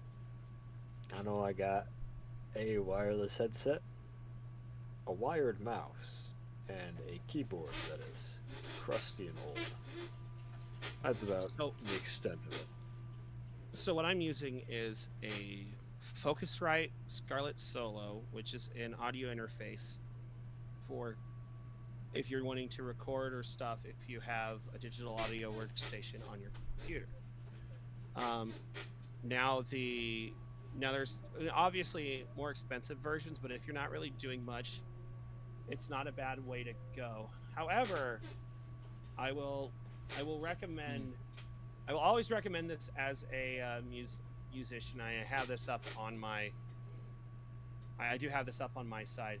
Sweetwater.com. Yes, it's a musician's website, but but they do have a spot for content creators where you can. Once again, not sponsored, but they have stuff for podcasting, live streaming, and video creation. So let's say, like for us, the podcast is on a live stream, right? So let me see if I can. We'll go studio and record. Thanks for doing Dara Mouth. Welcome. Oh, Kellen McFinch, thank you for the follow as well. But they have a bunch of different. We have our weekly podcasts we do here every Friday now. Yes. Where you can get different mixer stuff and setup, and a lot of these are going to be for specifically, at least for here for the live streaming stuff. And I'm trying to find it. Like, okay, let's put it here. Let me see. I found, like, if you want to get something similar for less than 400, here's a bundle where it's still. This is the newer version. There it goes. Where it comes with the interface, the mic stand. You get a Rode mic that you can move back and forth, and then you've got your ever so trusty mic cable to hook up into the audio interface. You can use this to input and output your sound, and that gives you a little microphone setup for live streaming for under $400 US. Honestly, I'm happy with my current setup. Oh, 100%. I'm not saying you have to. I'm not saying you have to change it all. I'm saying if you're ever wanting to, like, look, change one. Ooh, that's actually what I wanted to show. Where mixers, studio mixers, and control surface. I'm trying to find. I'm trying to find the one that I have on my throne, real quick. Yeah. Everyone on Rumble, I do have Discord, and I do have Throne as well.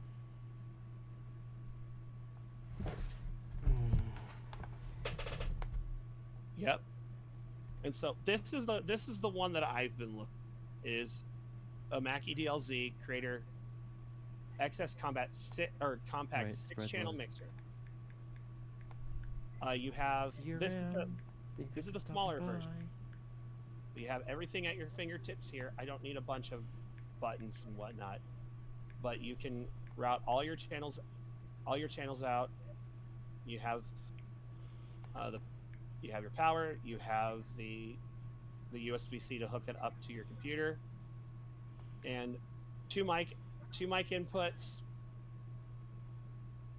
Let's see, where are they at? Two mic inputs, two 1/4-inch jack inputs for, like, if you're like me, a musician, and you want to put through your guitar, drum set, whatever.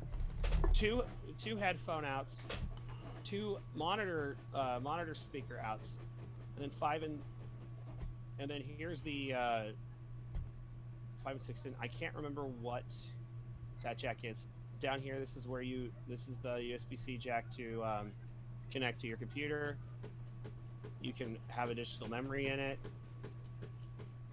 I can't remember what the DLZ Creator XS is, but this is what I'm looking at for under 500. It's a small mixer, and to be honest, from what I've seen and read on it, it's more or less what will give it what I need for, once again, $500. You can always find some good cheap stuff on here. Like, say, one more. I'll do one more. Let's get rid of these filters real quick. All right, so we go back to studio recording, but you're only looking for a microphone. Let's just say you're only looking for a microphone.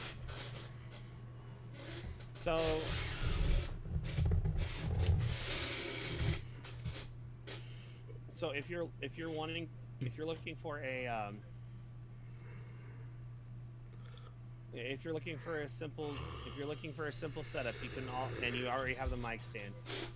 There's different ones by Rode, Shure, Audio Technica. That'll set you off fine. If you're on a really big price budget, Rode's got a pod mic cardioid broadcast microphone for less than $100 before tax and shipping. Not to mention, if you live in the U.S., you don't have to worry about tariffs because because Sweetwater's in Indiana. So a bunch of everything, and not just these kind of microphones, but they've also got a bunch of different microphones you could choose from, interfaces, video equipment, headphones, lighting kits. Now, of course, VTubers don't really need a bunch of the video equipment or the cameras unless they're running their VTuber model, right? Yeah. But I this do is recommend getting like a studio ring light though, cheap one. yes. Makes the tracking work way better. Oh, 100%. You have glasses, get anti-glare as well. Once again, I didn't mean to take this over, but I wanted to at least show off where. Yeah. Once again, not sponsored. I use Sweetwater for anything music because of me being a musician, but they've also been getting into making sure that content creators can get stuff that they need, as well as, let me find one more. Where are we at? I gotta find it. I think your current Discord link is expired. Who's? Maybe. Darn it. Thank you for pointing that out. Yeah, I tried joining twice and it's expired. Trying to. The funny thing There's is, I also a tried to where get. you can actually get. Oh, okay. They've got different videos and video and camera, different cameras for, like video production. If you do that, home audio and electronics like speakers, amplifiers, audio and CD players, home turntables, anything like gaming headsets. Now, to be honest, a lot of the gaming headsets are nice. I don't use gaming headsets, but they also have a spot where if you are wanting to like create music, they have links to, they have optimized PCs that'll run stuff for music creation. So that's always the thing. And luckily with music creation, you kind of have to have the same specs as a gaming computer minus the graphics card. But yeah, I didn't mean to go off on that. But, Hey, That's remember, you're a co-host here. Go on as much of a tangent as you want. Yeah, as long as you aren't cutting someone off, you don't have to apologize for being front and forward. Just talk your stuff and keep teaching us things. Exactly. Keep teaching us and keep teaching the chat things. because trust me, I'm pretty. I'm because I'll leave the game recommendations to everybody else. I think I've cornered my part of life stream. Yeah. Also, I know pretty much nothing about music recording, because like I only do like live in-person events when I do music, so I've never had to deal with it. I've never done my own sound stuff. It's always been a sound technician doing it for me. I'm lucky. I've had to learn on site for years. Yeah, and also doing like opera and stuff. Most of the time, I'm not mic'd anyway. Right. Oh my gosh, yeah. So fair. Honestly, absolutely fair. Has the downside of the spit zone. If you've ever heard that Oh, one. right. No, that makes sense. What are you doing? Yeah. You're flying. Okay.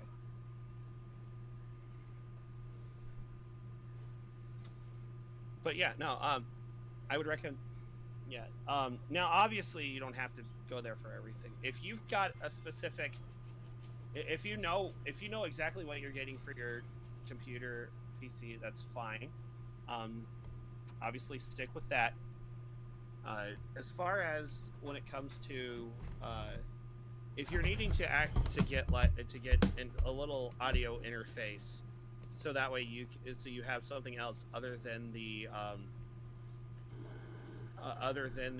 sound interface in your computer. By the way, my headphone jack is out in my computer, so I do have to resort to using an audio interface.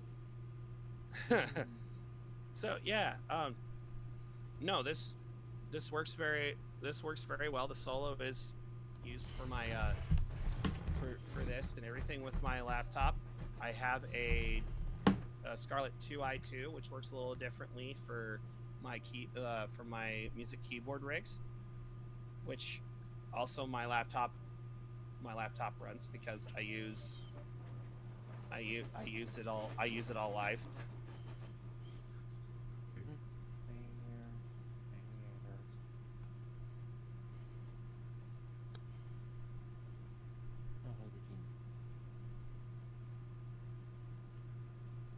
But yeah, I was gonna say if if anyone anyone in the chat needs recommendations for PC specs, software, security software, stuff like that, or a secure price tag, I can help you out quite a bit with that. And I'm very addicted to retro games because retro games have a certain charm to it, and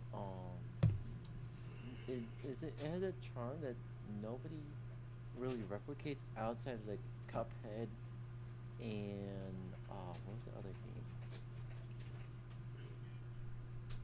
Cuphead, Undertale, and Hollow Knight.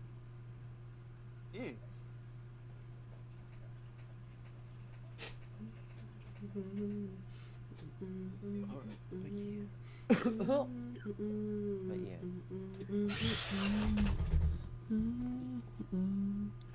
Speaking of Hollow Knight, a few years ago, my younger brother was like, this is way off topic. My younger brother was trying so hard to set some sort of, I don't even remember what record in a challenge. Again, this is a super off topic, but I remember the look on his face because I was there when I saw it. He was one hit away from setting a record, and he died. Oh no. Yeah, he was counting his damage because it was some sort of speed thing. I don't know, but fair. it was kind of funny, but also he hasn't really played much since, so a little bit less funny in hindsight. One of these days, I'm going to go on a speedrunning site looking for a game where no one speedruns it so I can just have the record by default. Honestly, Hilarious. the most random game on the most niche console you could ever find. I mean, Jade Animation set the first record for Mama cooking time. And everyone started speedrunning it. This idea came from AlphaRad speedrunning Sesame Street Fighter. So the game doesn't matter. You could Is be that the if you first set a person to world speedrun record, the one everyone game you were else gonna wants to suggest take earlier, it. King. Wait. What was that game you just said that Alpha Rad speed ran? Sesame Street Fighter. That's what I thought I heard. Yeah, it's some nonsense. Probably funniest speedrun I've ever saw was actually Baldur's Gate 3. Speedrun, the speed any percent is under 5 minutes.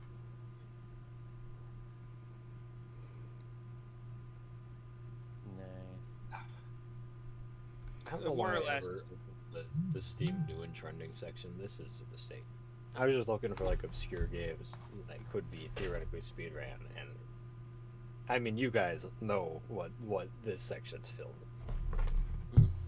with. So more or less, what happens is at some point you kill Shadowheart, you stuff her in a crate or a box in a specific part of the game.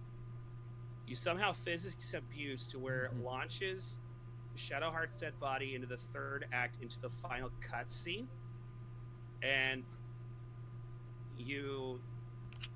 because of triggering the final cutscene, the game is done. Ooh. I'm about to give a very unpopular opinion. I can't appreciate speedruns where you get the speedrun by glitching things out. The way I see it, the most true speedruns are ones where you're, actually playing the game. Agreed. I think probably one of my favorites is Spyro Reignited Trilogy 330. Is it 337%? Whatever the max percent is, where you complete all 3 of the games off the Reignited Trilogy.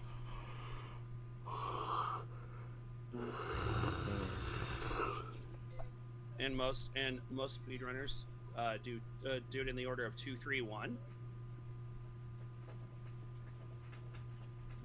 Honestly, yeah.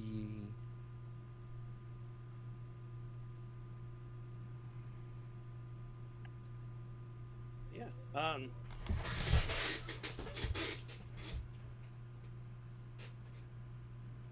I've never heard of them before the King speedruns. They might exist.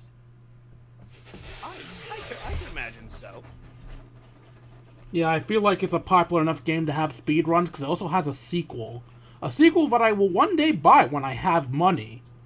Hint, hint, nudge, nudge, donate to me, I'm poor. Wink, wink, nudge, Exactly. nudge. You know what I mean? Wink, wink, nudge, nudge. That's a coin to your Witcher. More or less. Mhm. Fair, fair.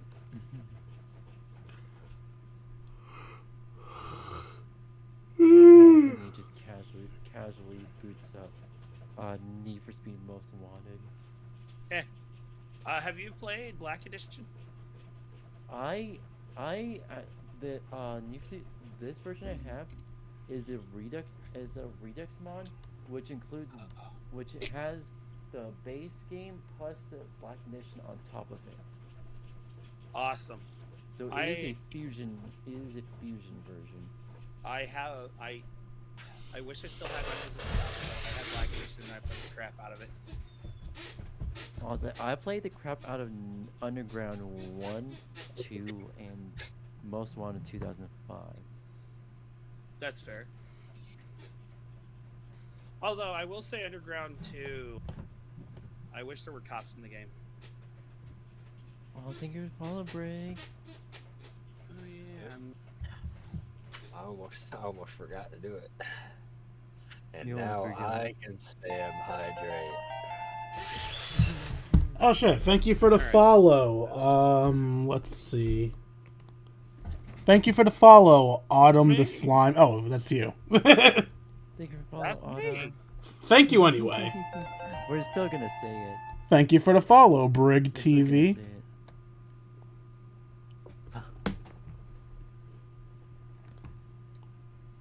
Yes, take him to the Brig TV. Oh, I just remembered. I was playing Sea of Thieves. People wouldn't stop mentioning how they were gonna enter the brig. Nice. My friends, every time I did something wrong, they're like, "All right, I'm going in the brig."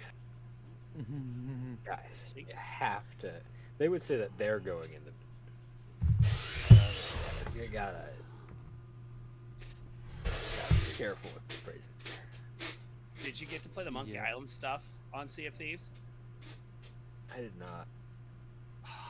It's so good. I'm glad I have all the Monkey Island games. My favorite thing is the insult sword fighting, which there's more emphasis on insulting your opponent than actually sword fighting. But it's like childhood insults. Like nothing extremely demeaning. It's just childhood insults. Yeah. Yeah. Yo, mama's No, I so remember fat she spending took a 4 bath hours. in the ocean and displaced it.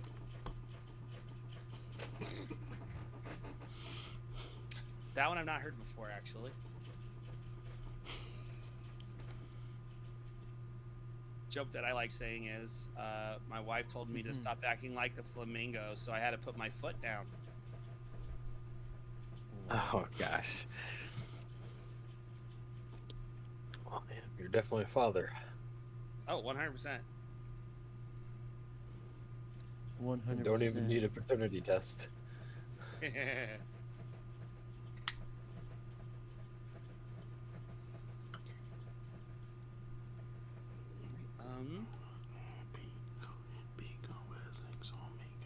Is there anything else we can think of?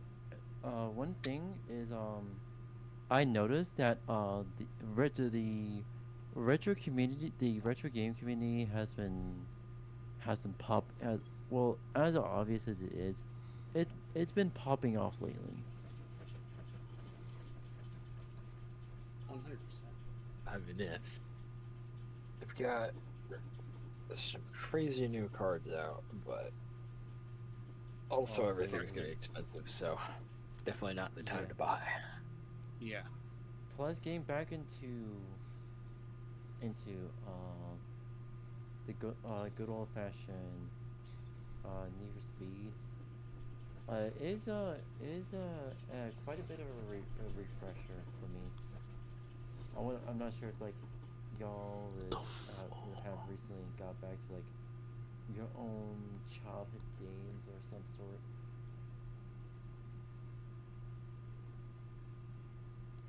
Was that pause a chance to talk about our old childhood games? Because recently I got a random nostalgic kick for, like, the most niche fucking game ever that no one has heard of. Oh, what is it? Alright, it's actually a game compilation called After Dark Games. Basically, After Dark was an old company that made screensavers. Yes, there were companies that made screensavers, youngins. And they made a game set based on their screensavers that I used to play as a kid. There were quite a few. The one that stood out to me most was Roger Dodger, a very simplistic graphical game where you were controlling a little green dot. I always assumed he was like an astronaut or something based on the name. You had to like collect these little green circles and stuff before leaving the exit portal while red obtuse shapes chase you down and try to end your life. There's also like one where you're a lawnmower psychopath mowing lawns against people's will and putting them into garbage bags. It was basically Pac-Man, but with lawn mowing.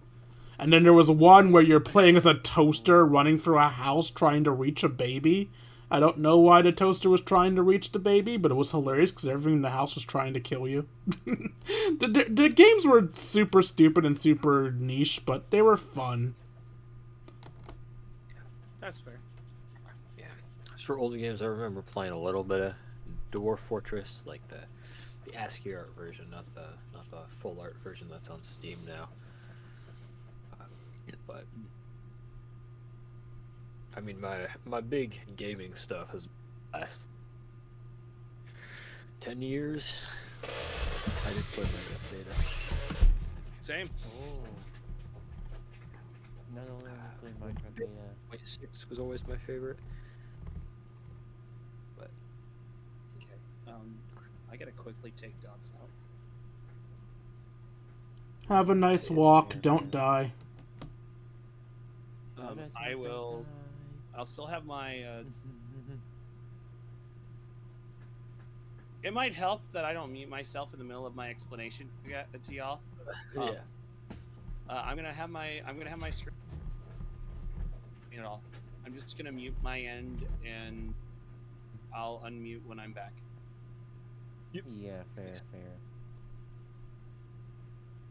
Absolutely fair. Nah, don't mute. Interview random people on the streets. She was when Valve first forced. Hello, random citizen. Yeah, when Valve first forced people to download Steam to use Half-Life 2. Oh, I see. Like that controversy was massive back in the. Now, you know, we couldn't possibly be more happy that they forced us to use Steam because we're not great. Speaking of video game controversies, I actually do have a question for y'all. How do you all handle it when it feels like a game series you love has betrayed you? Because I'm currently in an abusive relationship with Pokemon and WWE games, and I don't know if I want to keep supporting them. Absolutely fair.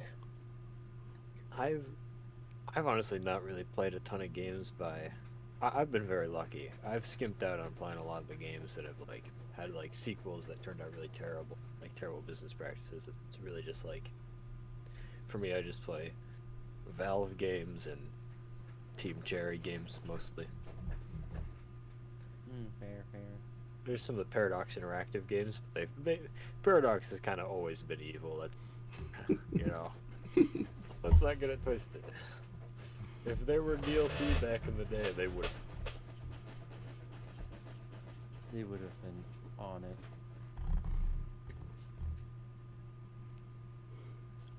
But yeah, I do get what you mean.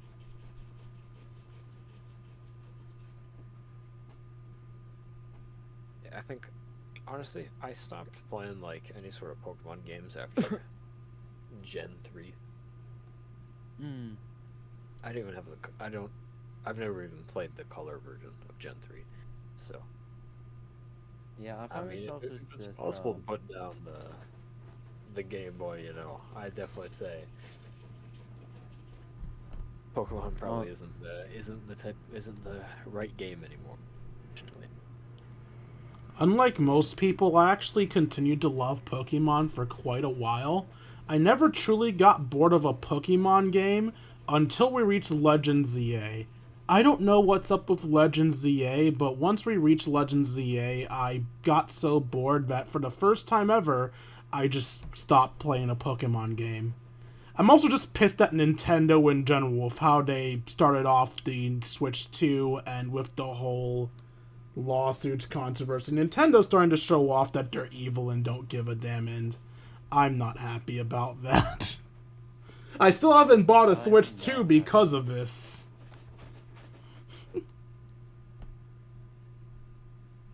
Yeah, I haven't even bought a Switch 1 until I know that they're killing the Switch 1. And probably what they're gonna do when they kill the Switch 1 is that they're gonna delist it. They're gonna delist it off of every storefront.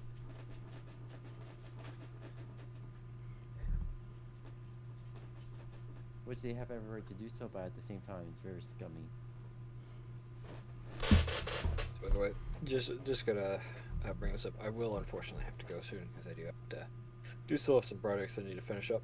But alright, so this just want to give you guys a little bit of a warning before I do it, you know. Yeah, fair. And also this is probably the perfect time to end stream. We could wait till Autumn's back. So We could wait till Autumn's back. Yeah. Let's see. But yeah, we could wait till Autumn's back. But it's like spring. That's gonna be forever from now. I mean, dog walks normally aren't too long. Not until maybe 10, 15 minutes. Did they miss the joke? And I don't really have to go like right away.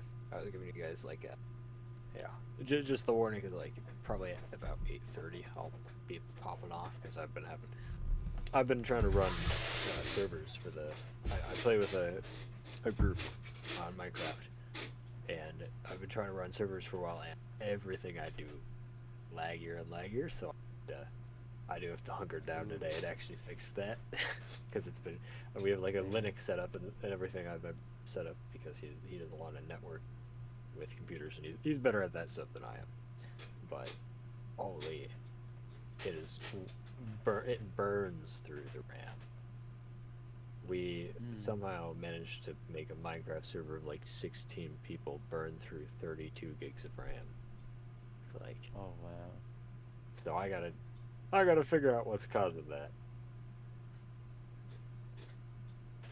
Fair. I think it's like memory leaks and stuff like that, but I'm not a computer scientist or anything.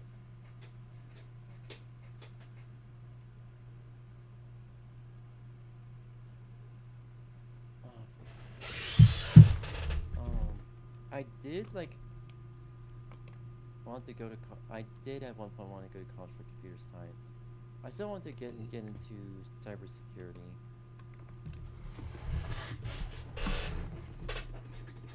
Yeah, I'm currently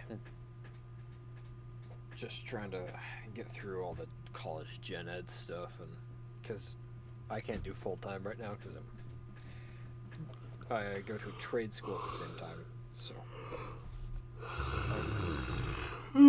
it's a little bit of a hassle, especially because 6 years ago or something I failed an HTML course or something through college, and like didn't go on my record very or it's not too visible on my record luckily, but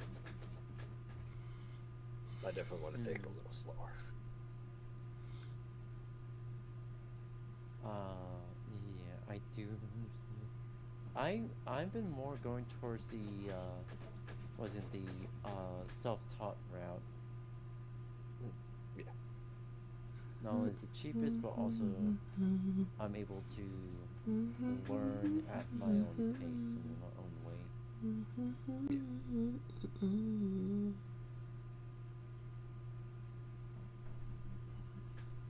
I like being in like college and stuff like that because I can't learn things at my own pace. If I start trying to do that, I just don't learn. I think the only thing I've ever succeeded.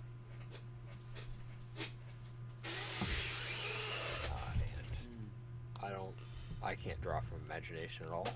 So I can do not photoreal, but realistic. Eye reference, but that's it. My imagination is literally the only good thing about me. Yeah, I can certainly imagine the stuff. When I imagine. If you guys don't care about Jujutsu Kaisen spoilers, I can send some stupid art I was doing. Actually, I have stopped watching Jujutsu Kaisen a long time ago, so yeah, go ahead and send to me if you want to get it out of your system. Sure. The main cast is just too unlikable for me personally. No, Toto is our. Clear that. I watched Kaiju number 8. Sweet, Brandy, you said you didn't care about the spoilers either? I really don't care about stories. I don't watch that. Yeah, Alright. I couldn't watch after the first episode. So, I was, when I draw JJK, I draw purely from, like, memory and imagination. Some of this is a little inaccurate, and I don't do the normal shading I do, so, and I'm way worse at hatching than I am at shading. I'm gonna message you guys these, actually. I was about to send them in the VC chat, but I don't. In case Autumn doesn't want spoilers. Yeah, when I said you could send it, I expected you to DM it. Who just sends the spoilers, you know? Yeah. Like, Here we go. Just like my liner is so bad because I don't paint, but I do like charcoals and graphite, but shading only. Like I never do line art, so it's so sketchy in this. But I do the whole 9 rounds for artwork. But your art actually looked good. thank you. Then this is one that's a little more finished, but as you can see, I started drawing from imagination perspective on the anatomy in certain places. Like At the very least, your sense of anatomy is better than mine. I'm still trying to focus on basic anatomy. I mean, if someone needs to study my I've had some anatomy, I mean, years, what? though, to build it. I should be able to- Yeah, fair. Absolutely fair. Yeah. But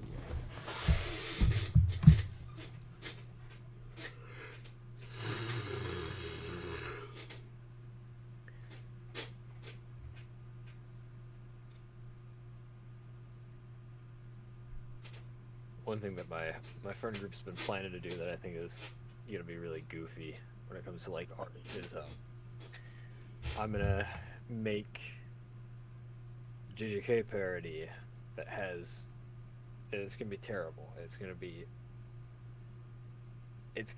neuter the ending and then just jam us into it, and then one of the guys wants to learn how to do manga edit, so what he was gonna do is he was animated manga edits where it's kind of animated, but it's actually just the manga panels sliced up and stuff and moving. He wants to do that with them once I make them, and then we have a couple guys who are gonna compose, and me and a couple other people I know, we're gonna animate. We're just never gonna post it anymore. We're just gonna keep it in our shoebox. In our communal shoebox. no. Yeah.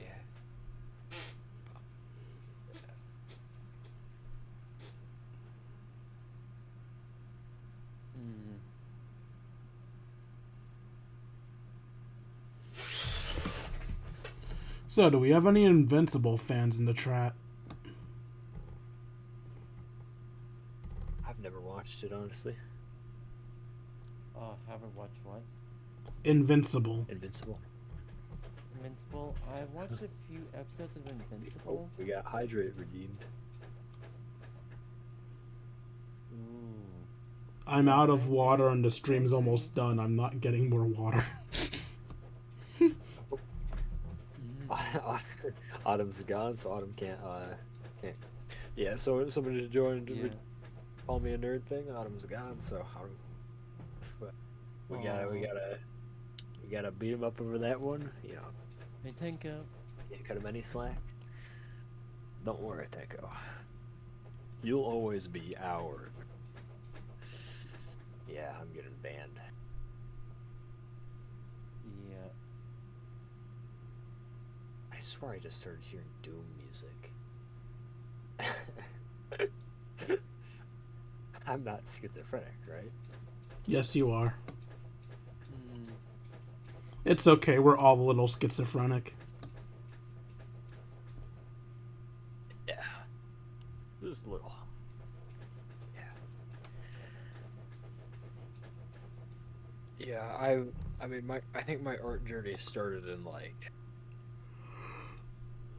2018. So I'm a little new still. What's your favorite thing to draw? Oh my. Okay, I'm not gay, but shirtless dudes. I think we can all agree it's just fun to draw. Like, I promise you, I'm not gay. All right. I mean, I'm not judging, but I can't say I agree because I don't draw. My drawings are shit.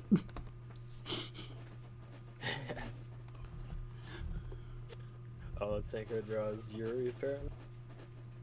Yeah. I've never had like OCs or anything that I drew. I did have like characters that I wrote for like stories and books, but never like, oh, I'm just gonna have this character and he's just gonna exist. You know, it's always been like this character specifically for this narrative, some stuff like that. Yeah, fair. Honestly, like I kind of, yeah, like, I have a dream to like make a manga, I actually wanted to make a video game for the longest time, and I was on the track to do so with my ex-girlfriend, but then we lost contact, and I suck at getting people around me, so once I lost the actual person capable of making games, that dream died. Because that's my biggest flaw. I'm a massive idea person. I have like 10,000 ideas in my mind waiting to happen. I just need people to make them happen. The massive idealist. Let's see here. I am currently writing my own book. 6 chapters before continuing it. Ooh. I've like tried time and time again to finish a book. I've only ever been able to finish short stories. I mean, it makes sense, much shorter. But Yeah. I mean, it's kind of my fault for being like, because I don't read one specific genre. I kind of read whatever is good. So like, I will never accuse the man of literature. You know, he's actually not accused of it. But you know, like Terry Pratchett, for example, is one of the ones I read. I also read a lot of like Tolkien, as one must. Yes, as one must. And then, All right, I'm back. I mean, C.S. Lewis. Welcome back. We missed you. I cried a little. We missed you. We were crying. We thought you were dead. Yeah, we already planned your funeral. We're actually. That's fair. You might- Real. you Wait, might- Tenko, this is Tenko. You're a nerd. Okay, sorry. keep going. What? What are you calling? What are you calling Tank? Oh yeah, Because it is a Ooh, redeem. Dragon Redeem, yeah. Why is that a redeem? I mean, autism is a nerd. Wait, did you just say autism is a nerd? Yeah. Thank you for the follow, Sarah, Tanko you're- Berry. Thank you for following. Welcome. I don't know how a berry follows Oh, you. Tenko followed me as well. Thank you for the follow, Tenko. I've never read. I've like never read manga except Two Kaizens. I've not seen Dragon Knight at all. I tried watching the anime. I couldn't. I just couldn't. It was You not just for me. couldn't. Fair. The only manga I've read was Naruto, and that was during high school. Yeah. Keep in mind that was When it was pre-2010. coming out. Oh Yep. no. Personally, I prefer remember watching experience anime to reading with manga. Seasons of filler as they're. Oh, that was so bad. This. Way in the house, yeah. husband? Completely. Way of the House Husband is goated. No, like the Naruto one. Yeah. The Naruto filler was so terrible.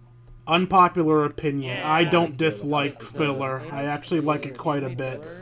Habit of like back in the 2010s, the four kids, shit like that, and especially Cartoon Network. The anime and the generic anime filler was too much. They were doing too much. I mean, Fullmetal Alchemist almost fell victim to it, then they fixed up their act, redoing the whole thing with Fullmetal Alchemist Brotherhood. Like, Yeah. they all should have followed that example. Just like, hey guys, I know we just reset, but just read that. So, Right. this one. Yeah. Oh, Lizard, hold on. Why did Lizard not go off? There it goes. I had to switch scenes real quick. Ooh. There we go. I thought it was so thought so too. Kick. Wow. Honestly, Now I like, can- my Go special ahead, sorry about that. interest. My I'll my take it right special back, by the way. interest is Halo and like racing games. Again, So what kind of racing games? ones with either good gameplay or good story, like the early 2010s Need for Speed games, like the late 2000s, early 2010s Need for Speed games. But also Halo CE 2, 3, ODST, Reach. That's the extent I'm going to. Halo 4 doesn't exist in the MCC.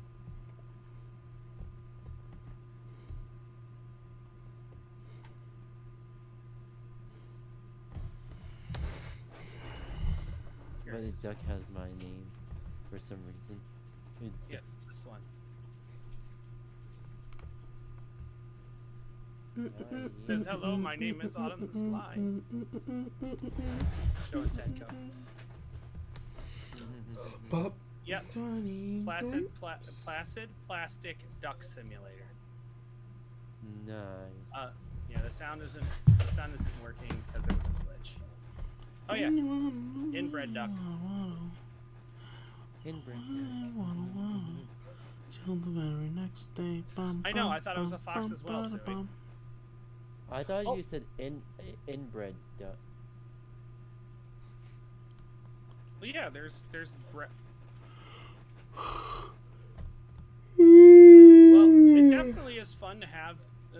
This game is definitely fun to have on in the background while doing this, because this has been a podcast this whole time. Can't go with it. But it is a live stream podcast. I'm trying to find pufferfish. There's Are you able to name those ducks? I just got back.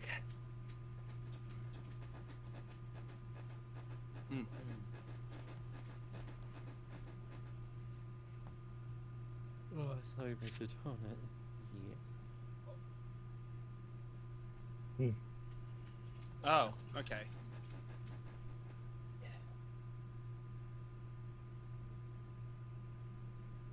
But yeah. There it is. Thank you, Brig, for the hydrate. Of course. Gotta make sure the homeboys are drinking up their water. True. Exactly. Maybe I'll spike And the the hydrates Jennifer's and got take a the- shot every time it happens. Oh no, don't No, do only- that. only for the everybody hydrate. Dehydrate. Oh, you'll be cooked. You're You'll gonna end up in the You will be hospital. fried. Yes, I gotta keep it moist. You are correct, Suey. I will make sure of it. Well, let's put it this way. During the stream, it was either going to be this or Coconut Simulator.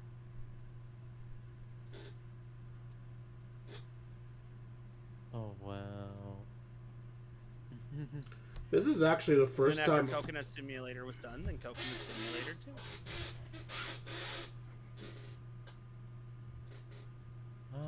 Fair. This is actually the How first does Ignite time. have SMB1 for their gamer's game tag? It doesn't matter. I don't know. It's worthless. It doesn't. So, oh, get a 20th rubber duck. I didn't realize I guess I had gotten an achievement while I was away. Nice. Have you heard of, because you said you like racing, right? Is it more Yes. story-based racing or is it kart racing? I think it could be a mix of both. Well, I guess I don't have to tell you about the Sonic racing. I know that. Have you played Super Indy Kart's Ultra Karting? Super Indy Kart. So this is it is done hold on. We're gonna pause this for a second. So it is.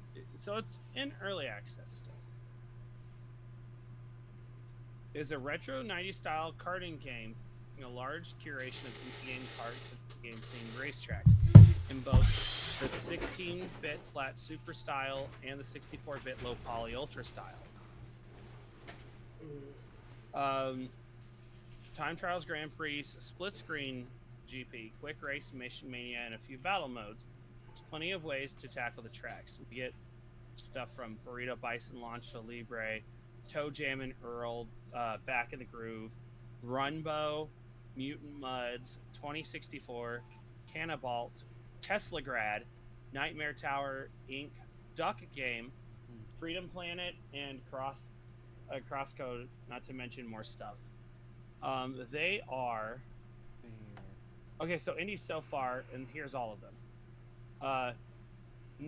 Nitro Land, Mission and Snow Driftland, Clive and Wrench, Joe Jim and Earl Back in the Group, Burrito Bison, Mutant Muds, Rumbo, Freedom Planet, Tesla Grad, Fist of Awesome, Read Only Memories 2064, Cannibal Duck Game, Toto Temple Deluxe, Nightmare Tower, Aegis Defenders, Shutshimi, Toto Temple Deluxe, yeah. Crosscode, Guacamole, and a lot more. There's more than 48 classes, 4 different speed modes, mirror mode, and a bunch of other stuff. It is actually fun to play. I mean, I'm having the I'm having one of the videos play so you can see what it looks like. It's a mix between 16 and the 64. It's between the flat 16 and the low poly on purpose 64 graphics, and it looks amazing.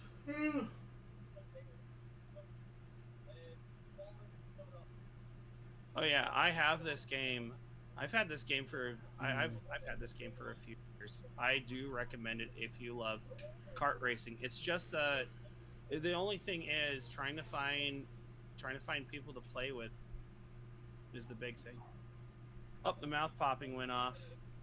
I heard it, and it's going to keep going off until I switch over to here.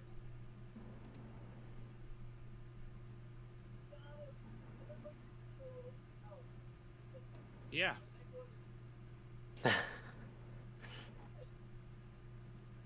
What is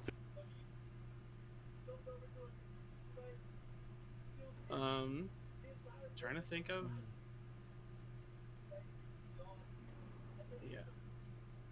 No, I do recommend this game. I don't remember how much it is, to be honest, because like I said, I got it. I bought it back in the day. It is $20. Keep that in mind. But there's been a lot of updates. There's been a lot of updates to it. But I couldn't recommend Silk song right there. Yeah.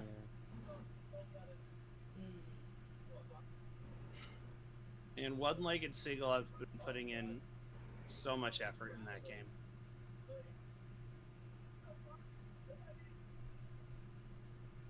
All right, let me get back to this economy.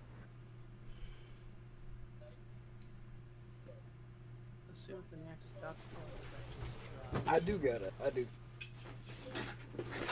What? Listen, I got some server maintenance. Oh. Hi, Rogue. Hi. Yes. My daughter Rogue Sniper has arrived. Was it good? Yeah. Nice. Good. Stream podcast. Yes. Looking forward to the next one. Look forward to the next podcast. Yes. I know. I'm glad there's also. I'm also glad there's going to be a rotating rotating cast as well, because that doesn't put pressure on all of us every time. Except for one of us four that is here, unfortunately. Yeah. Clearly me, obviously, as we know. Oh yeah, clearly break. One person not Clearly break. streaming. Clearly break. Clearly break. Not. There's no way Brandy has all this pressure now. I think it's Brig. You're right. Yeah. Don't worry, I'll deliver. To be honest, yes, Pizza Duck. I'll deliver as well. But yeah, I'm out of here. All right. Um, I think this was a very successful first first episode for for the Abridged podcast. I say this was a success too. All the episodes without me are gonna Yep. suck. To be honest, I'm excited for what the other episodes bring with the rotating cast. Gives a little bit different, gives a little different flavor, and a little bit different reach for everybody. Oh, we know Exactly. Breaker's still in the walls. I'm aware. We know you're still in the walls.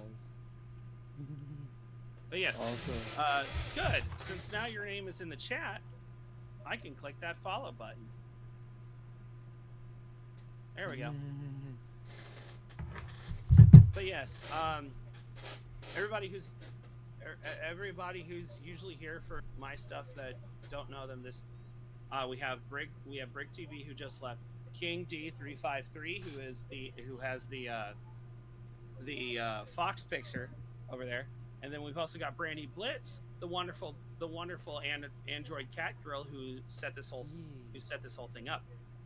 yeah, the purpose of me setting up is that I want to just bring other small VTubers into the light. Thank you for more lizard. I'm gonna switch over to this, otherwise it's not gonna work. Yeah, I gotta switch scene. I gotta switch into a scene that actually has it, otherwise. But yeah, but yes, please go follow them three, and in the weeks to come. So the podcast is gonna happen every Friday around the same time, but it's not gonna be exactly the same cast of people every time. Yes, exactly. I was thankful that. Go ahead. It's gonna be different hosts every time. Go ahead. Oh, 100%. I was glad that I was chosen to be in the first episode, so thank you for that. I'm definitely gonna be bringing more of the audio and music side to everything. So I'm very glad I get to do that. I'm glad you're here. Thank you. And I'll try to bring more of the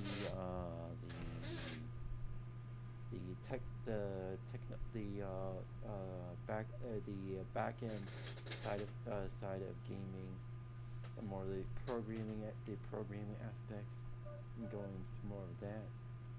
I think something I am going to say, and I understand I'm still streaming at the very least. With us streaming, what would be really cool is if there ends up being like different, like say, like I'm just spitballing because I know you said racing and, but let's say there ends up being like a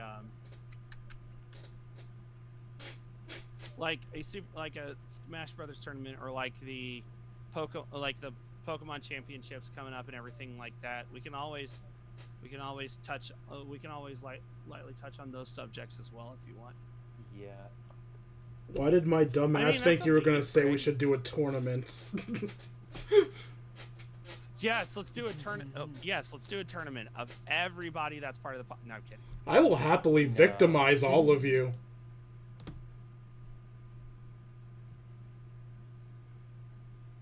I'd have fun too. But yeah. But yeah. This has been. I like the good last, almost the good last hour. I have not been a part of. I realize, but still. You good. It's cool, man. I make a Snyder mark like every 30 minutes, other than my pitch for video games. Bet. Okay, you're good.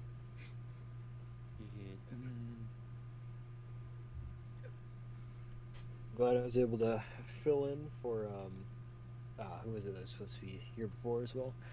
It was It was. I'm looking. Yeah, he had. Hazu Apollo, and he had work. He had Crestball. Crestball, Sorry. So do we give everyone's outro now, or podcast? What was it again? I asked, do we give everyone's Yeah, outro now, or? Yeah, I'm gonna do my intro first. Like, all right.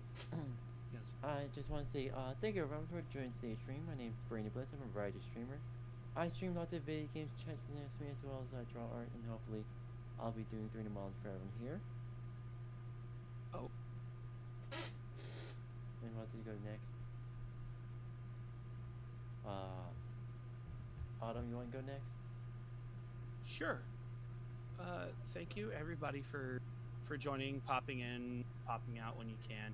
For all of those who have lurked and had to leave and been here momentarily just to say hi.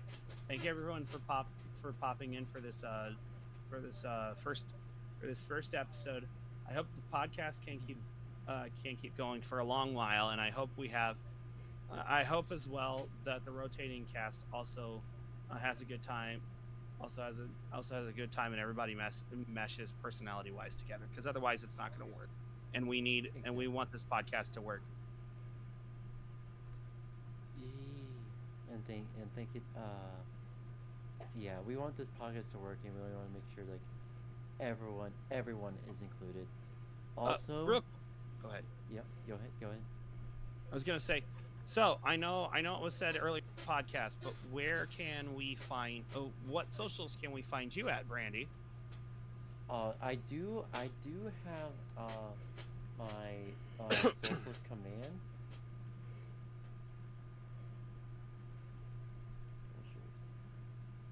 There we go. Yeah, I do have a social command there. You can go to that. You can go to that link right there, and go ahead and follow Brandy on all the socials. She has linked over. It is she her, right? Yeah, she her. All the links that she has, you can follow her on socials and everything like that. I'm going to go ahead and while I'm at it, I'm going to click on that to make sure I have a link to that, so I can do that later. Brig, let's. For me, now I've had my social because I've still been too lazy to fix my Streamlabs chat bot for the stuff to go off automatically. I pinned my link tree. I pinned my link tree at the top of my chat for people to go to my socials that way. That also includes if you want to join the Discord, everything like that. You should have Twitter, Blue Sky, all those socials. I don't expect anyone to follow. It is appreciated. I'm just glad I get to hang out with you. I'm glad to get to hang out with people too. Rick, I'm definitely willing to speak. King might want to speak first though. I see. Oh, is it time for my outro? All right, then. King. Yep. I hope you guys enjoyed watching me stream and or invade your stream as much as I enjoyed making it for you all. If you enjoyed and want to see more of my content, you can find me at youtube.com/KingD353. Again, that's youtube.com/KingD353. When I'm not re-uploading streams, I'm uploading episodes of Yu-Gi-Oh! Legacy of the Duelist or Pokemon Academy Life Forever. Or whatever random shorts I want to do, really. If you feel I deserve it, you can donate to me at buymeacoffee.com/KingD353. Again, that's buymeacoffee.com/KingD353. Every donation is appreciated. For as little as $1 a month, you can help support channel while I'm sure I get to eat food. Thank you, whoever followed, but I'm kind of in the zone of my outro.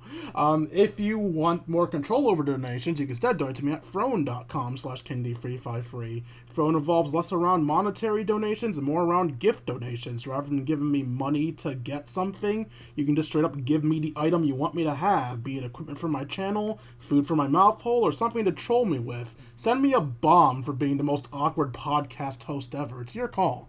Finally, if you want to join our personal Discord, you can do that. Once you're there, be able to chat, play video games, share memes, and have yourselves a grand old time. Like, comment, subscribe, see all you beautiful people later. Deuces, Kingdom. Don't worry, King. There will be a pipe bomb in your mailbox. Oh god. Oh. Looking forward to it.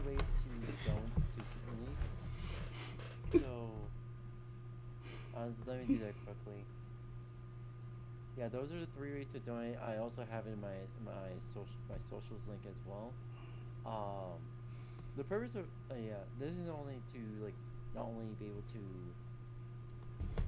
fund what I'm able to do here, but also like in the future I want to actually like hire a team to help me out, get more done and stuff like that.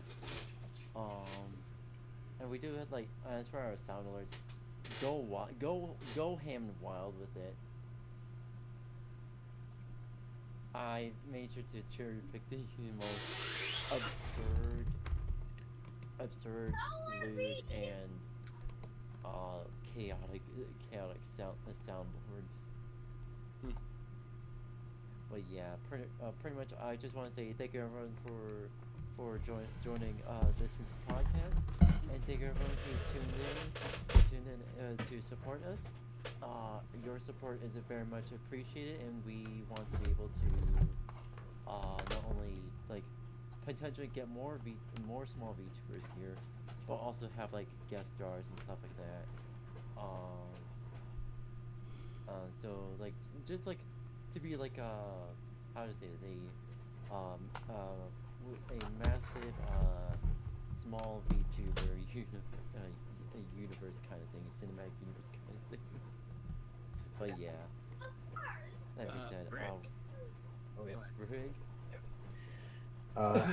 I can be found in 2 places. On my Twitch, it's just Brig2Gs TV, no underscore, or on my Discord. That Twitter, just so that folks know, isn't associated with me. I don't know how it got there. I don't know how it got attached to my Discord account.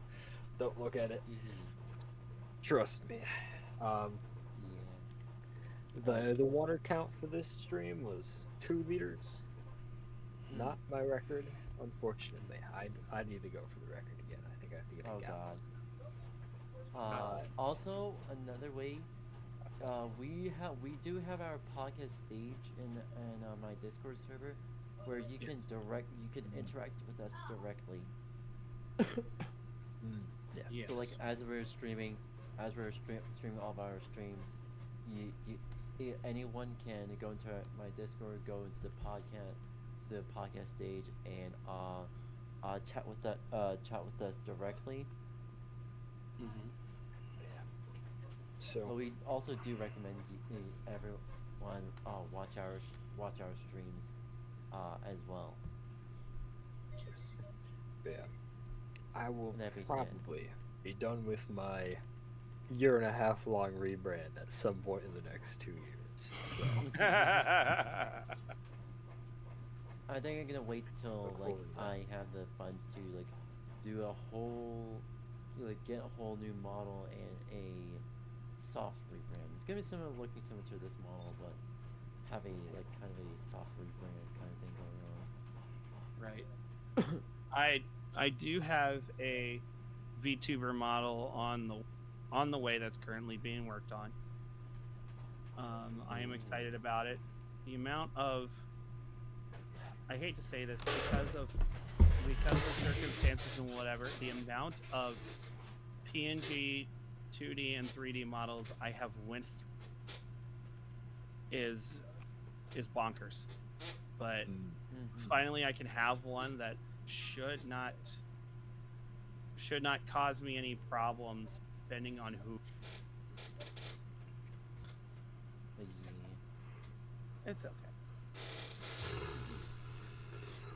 yeah, just again to reiterate, thank you for everyone who joined this week's podcast, and thank you everyone who tuned in to this week's podcast to support us. Your support is much appreciated, and we all hope to see you tune back in for our next week's podcast. That being said, it's now going to be the end of the stream. Oh, keep in mind, for finding out. Now, I understand we're ending stream. I just want to ask this right now. Is there going to be a public announcement going out each week when we find out who the co-hosts are for each for that next upcoming podcast?